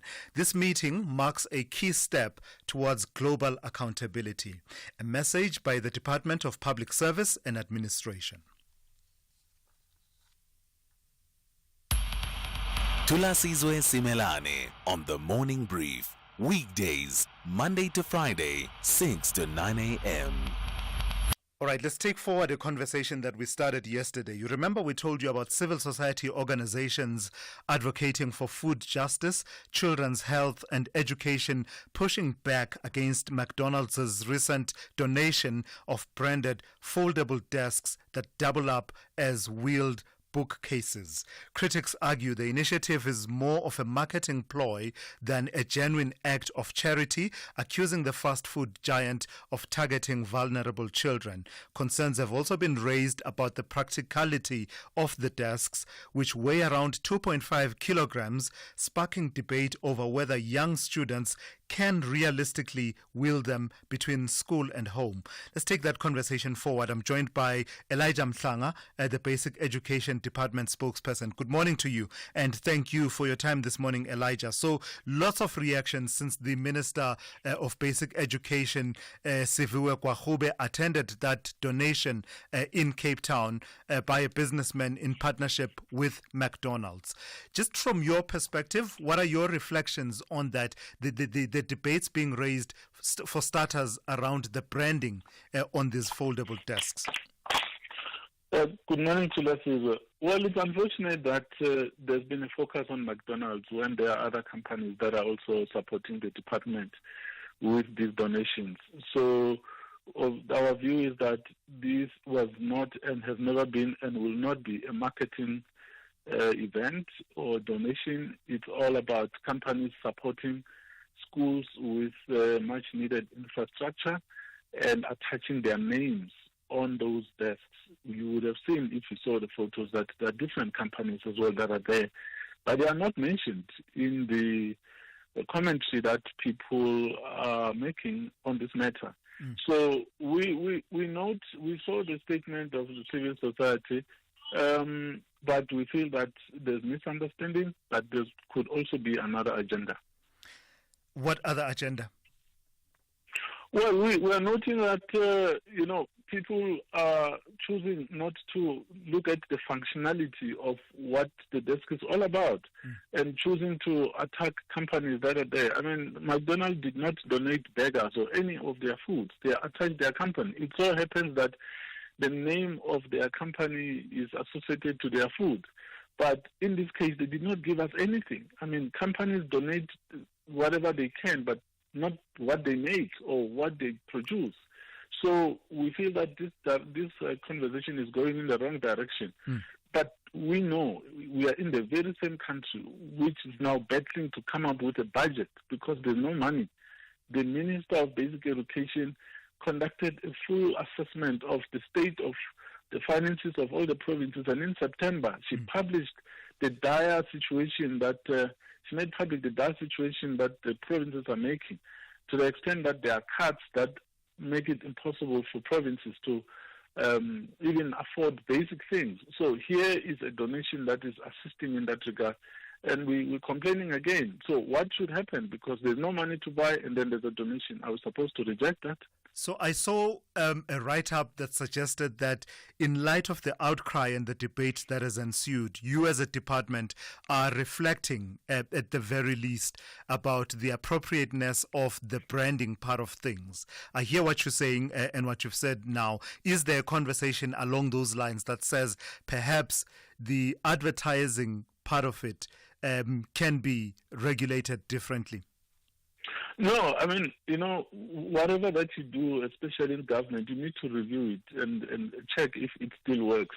We were already in the process of conducting an audit, looking into all the partners that we have in the sector and whether each and every one of them assists our objectives. So we do that. In fact, that is already in progress since late last year. The minister said, I want to see all the partners of the department.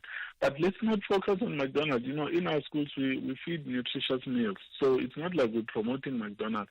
But let's also talk about the other companies. Yesterday, we handed those very desks in the Northwest as sponsored by the Akani Simbini Foundation, who so generously gave us those desks to assist the children in that area. So let's look broadly at this thing and let's be calm about it and ask ourselves, to what extent is this going towards assisting the department in its pursuit of quality education? Lastly, Elijah, why, and I heard this question being asked yesterday, why does government even need to have these donations? Why is the provision of something as basic as desks and chairs something that government can't, prioritize even from the limited resources?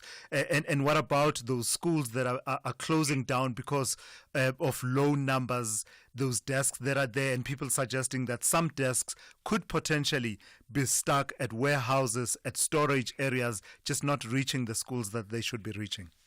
I hope you'll give me time to answer this one. So here's the first cluster question. Yeah. Yeah, the first thing is that we have parents who insist that their children must go to certain schools which are close to them. When we say to these parents, this school is full, they say, no, my child must go there. So we admit those children. What that means is that that child does not have a desk.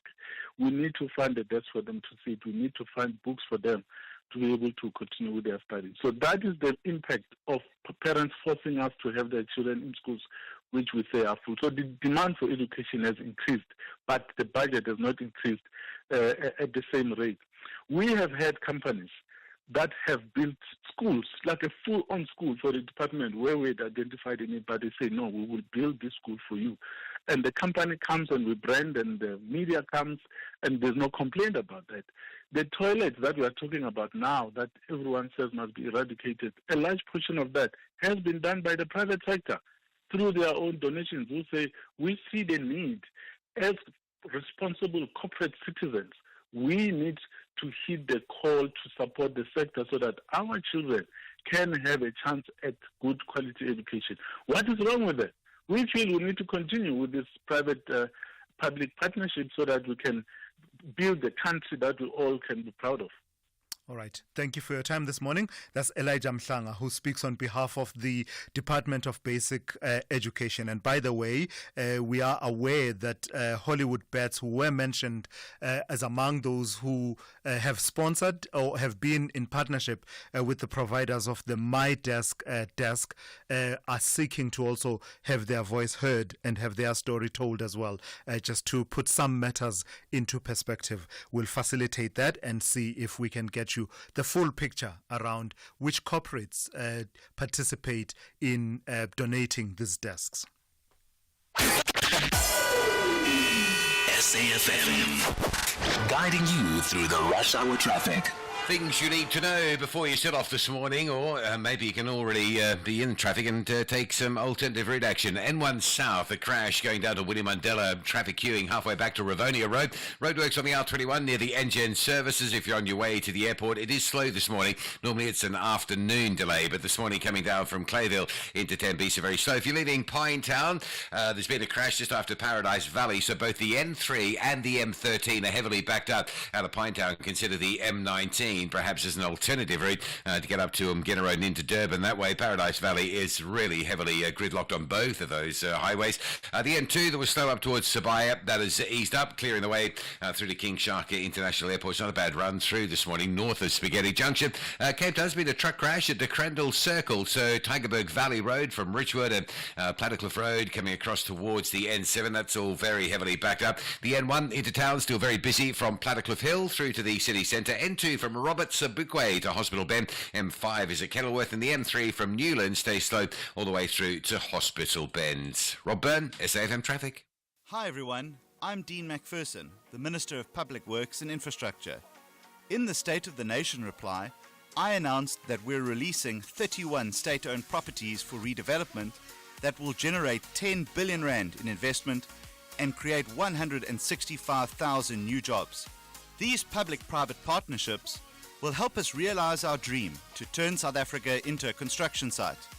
To achieve this, the department in 2025 will be leveraging reforms in infrastructure development through Infrastructure South Africa, release requests for proposals to redevelop our small harbours, which will create tens of thousands of new jobs, as well as reforming the expanded public works program to ensure it becomes a genuine stepping stone to permanent employment. We are accelerating efforts to get more cranes in the sky and more shovels in the ground. Our department is working for you and with you to build a better South Africa for the future. Call Thulasizwe now, 086 000 2032. Let me take a call from Bongani in Mpumalanga. Good morning to you, Bongani. You want to respond to the conversation I just had with Elijah Mhlanga? Yes, indeed. Good morning, Thulas and the SAFM listeners. Elijah Mhlanga is beginning to sound like a spin doctor, defending and defending. The cause of this is that the government is now relegating its responsibility to provide. And this is initially caused by the austerity measures imposed on social means on social services that need to be used to advance the infrastructure on education, health, and other aspects that are necessary for social upstanding of people in South Africa. He's defending. McDonald should have not branded this desk. He should have just provided them without branding, because branding is part of marketing, and to understand marketing is part of advancing profits making. That's all I wanted to say. Bongani, thank you. He's defending now, man. He's becoming a spin doctor. Yeah, it's tough. I can imagine how tough it must be to be in that role at the moment. Bongani, thank you, Bongani in Mpumalanga there, because I say that because, I mean, you know, the realities of our finances and the budget cuts. How do you strongly make the point that the budget cuts are hurting our ability to deliver services, but without sounding like you are the opposition and you're outside of government? That balance must be very difficult to strike. Dinto in Tabanchu, good morning. You want to talk about AfriForum? Yes, good morning. Good morning. No, the thing that I just want to ask AfriForum, you've got courts of laws and the Constitutional Court. If they were not happy with the laws that the government passed or Parliament passed, why can't they challenge those laws at the Constitutional Court to see their validity? And secondly, I'm not sure whether I've missed it. We have American embassy in South Africa. What did they say when AfriForum take these lies and untruth to America, and they are here? They can witness what is happening in South Africa. Perhaps I missed. I missed the embassy comment. Yeah, Dintwe, thank you for that. The question you ask about AfriForum not taking these matters to the court, I was listening to Kali Kriel speaking to Bongi Wezwane on SABC News. And the answer was, we sought an audience with the president, etc., etc. And I said, but the question was, why not challenge it in court? And then the answer eventually was, we do intend to take it to the courts. But actually, that's the question that I've also been asking myself. It's not like you're dealing with an organization that doesn't know to go to court, or an organization that has not been successful in some of their previous court challenges. So they know that the courts do come to their aid when something unlawful has happened. They've got a track record. They've been able to do that. Good morning, Tulas. You are speaking to Anonymous in Durban. I think the first mistake in your introduction of the AfriForum issue is to say we should remove emotions. We cannot remove emotions from this issue because this is our country, this is our sovereignty we're speaking about. So obviously everyone is a bit charged up. But listening to your explanation and what you read, I think there could be some merit into charging them with treason, but I'm not sure if it's going to qualify as high treason, but definitely treason, because it's almost like they're advocating for the Americans to throw the state. Thank you so much, Anonymous in Durban. No, thank you for that, Anonymous. And I appreciate the emotions that everyone is charged up. I mean, you can see it. You can tell every time this topic comes up, because the stakes are really high, folks, for us here. They really, really are that high, as we've started to see. But I truly appreciate you engaging as well with the legalities that will come into play as the investigation unfolds. Jacques in Cape Town, good morning. You want to talk about AfriForum as well? Yes, good morning, Tulas. I think there's two issues here with the court cases that people are allaying. I believe charging the AfriForum as an organization alone, I don't think that is actually enough, because I'm a member of AfriForum, weirdly, as a black person. I think the organization has done some really great in the farming community. But the issue is looking at the leadership, the current leadership of AfriForum and what the guys are doing. Maybe the people who are laying the charges will actually focus on individuals rather than the organization. I think there's more strength if you're charging the specific individual, like the CEO of the organization, rather than going as an organization as a whole. I think there's more grounds on that. So you're a member of AfriForum. Do you support their positions currently on what they've been saying about South Africa, that certain bad things are being done to certain segments of the population, and the likes, racial laws, and what they're saying about South Africa? No, I mean, that's what I'm saying is that you look at the individuals running the organization as a whole. I mean, there's a lot of members in the AfriForum, also in the Afrikaners community. Myself, I'm a black person, so just to clear that part. Who disagree with what the guys are doing in the US and the propaganda they are pushing, because it could be for their own also self-enrichment or self-growth. So I think the case should be more looking at the current leadership rather than they say that the AfriForum as a whole is a problematic. What an interesting call. Thank you for that, Jacques, in Cape Town there. Peggy, I'm sorry, in Mpumalanga. Can I ask that we call you back and make you part of the conversation tomorrow? We have completely run out of time. We are at the top of the hour. Thank you. That's how we come to the end of today's edition of the Morning Brief. Thank you for listening, and thank you for your lively engagements this morning. The Talking Point with Kathy Moshlahlana is up next here on SAFM, but that's only coming up after the news.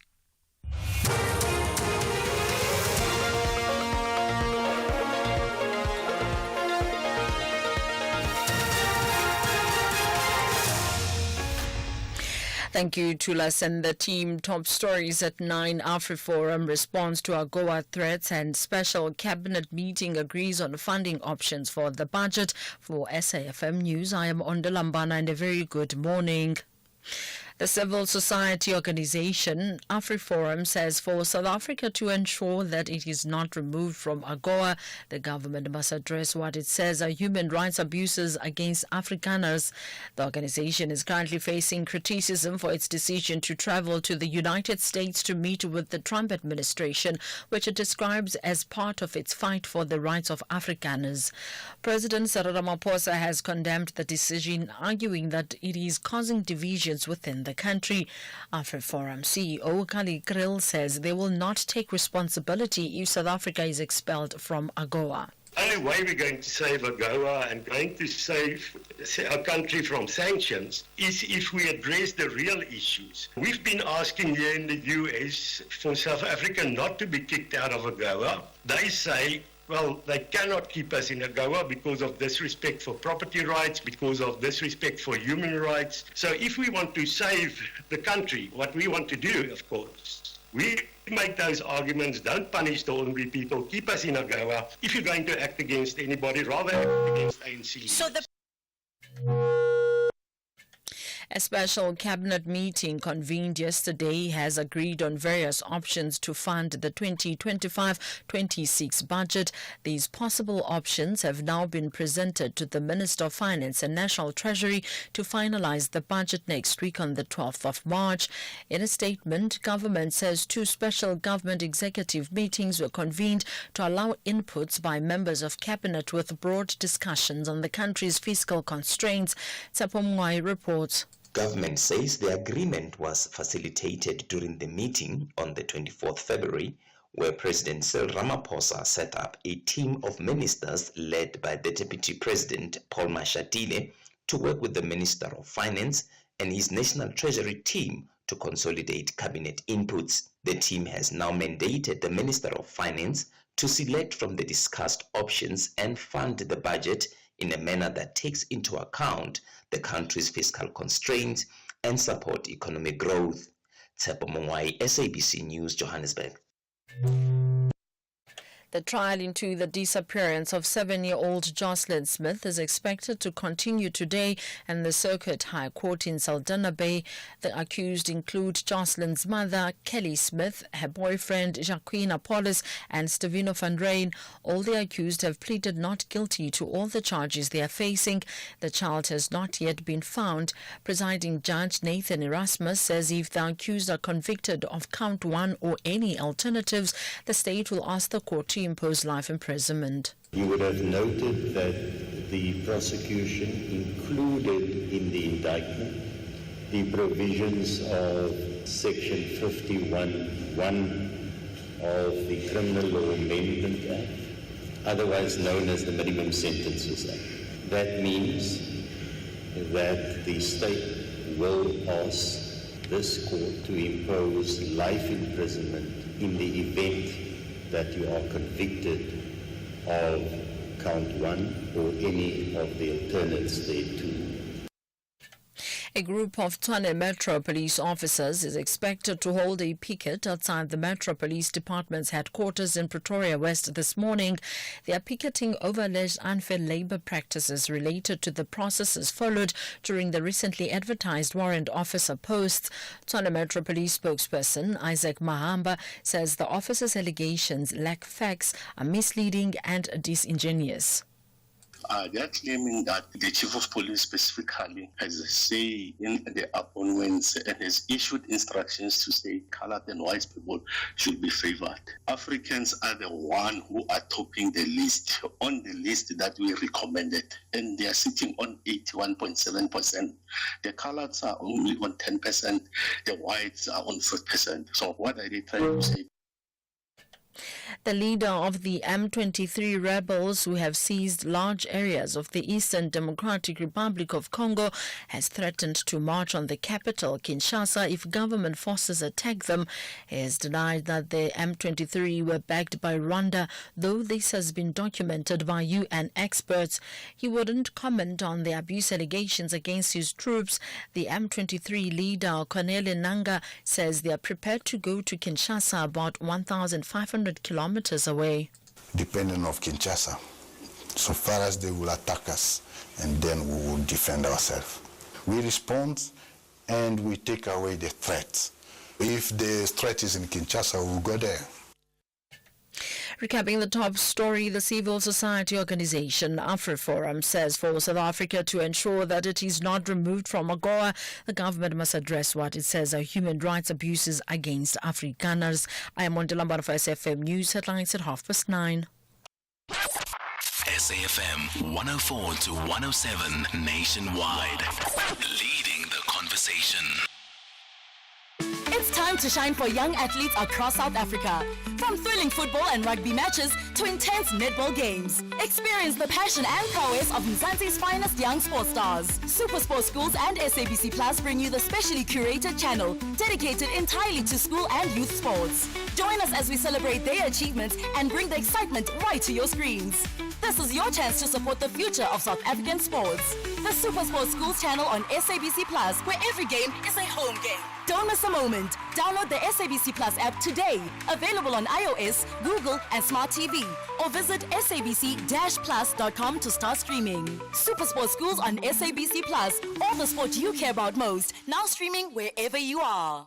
Hi everyone, I'm Dean McPherson, the Minister of Public Works and Infrastructure.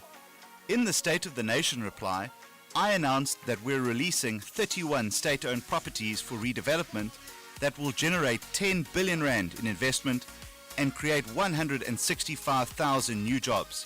These public-private partnerships will help us realize our dream to turn South Africa into a construction site.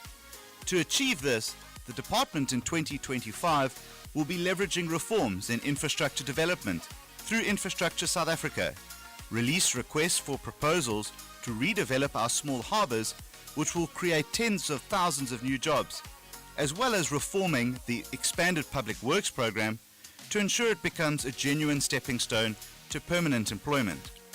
We are accelerating efforts to get more cranes in the sky and more shovels in the ground.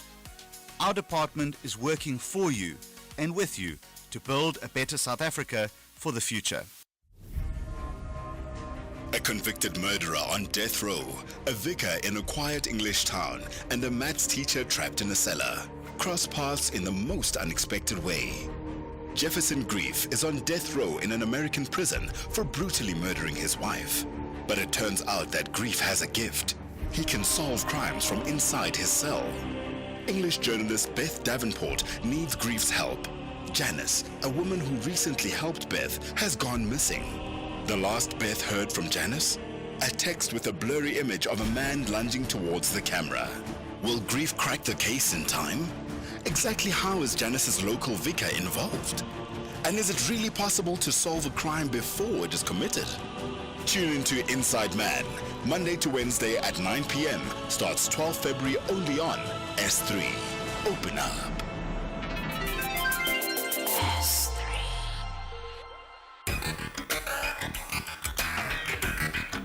The Talking Point on SAFM. Weekdays, 9 a.m. till midday.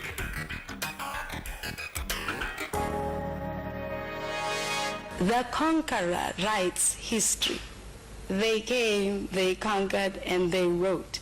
Now you don't expect people who came to invade us to write the truth about us. They will always write negative things about us. And they have to do that because they have to justify their invasion in all the countries. It's like saying when the Europeans went to America, there were no Indians there. It's ridiculous because they were there. I know that my people were there. We don't write our history. It has always been handed down to us orally by our elders.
That song that we play is Miriam Makeba's Into Yam. It was recorded live at the Ballina Jazz Stage in 1978, and it features the Dollar Brand Quartet. Abdullah Ibrahim was still called Dollar Brand at the time, and he's the one who plays piano. And of course, the opening motivation is from Miriam Makeba, singer, songwriter, actress, and civil rights activist. She was born on this day in 1932.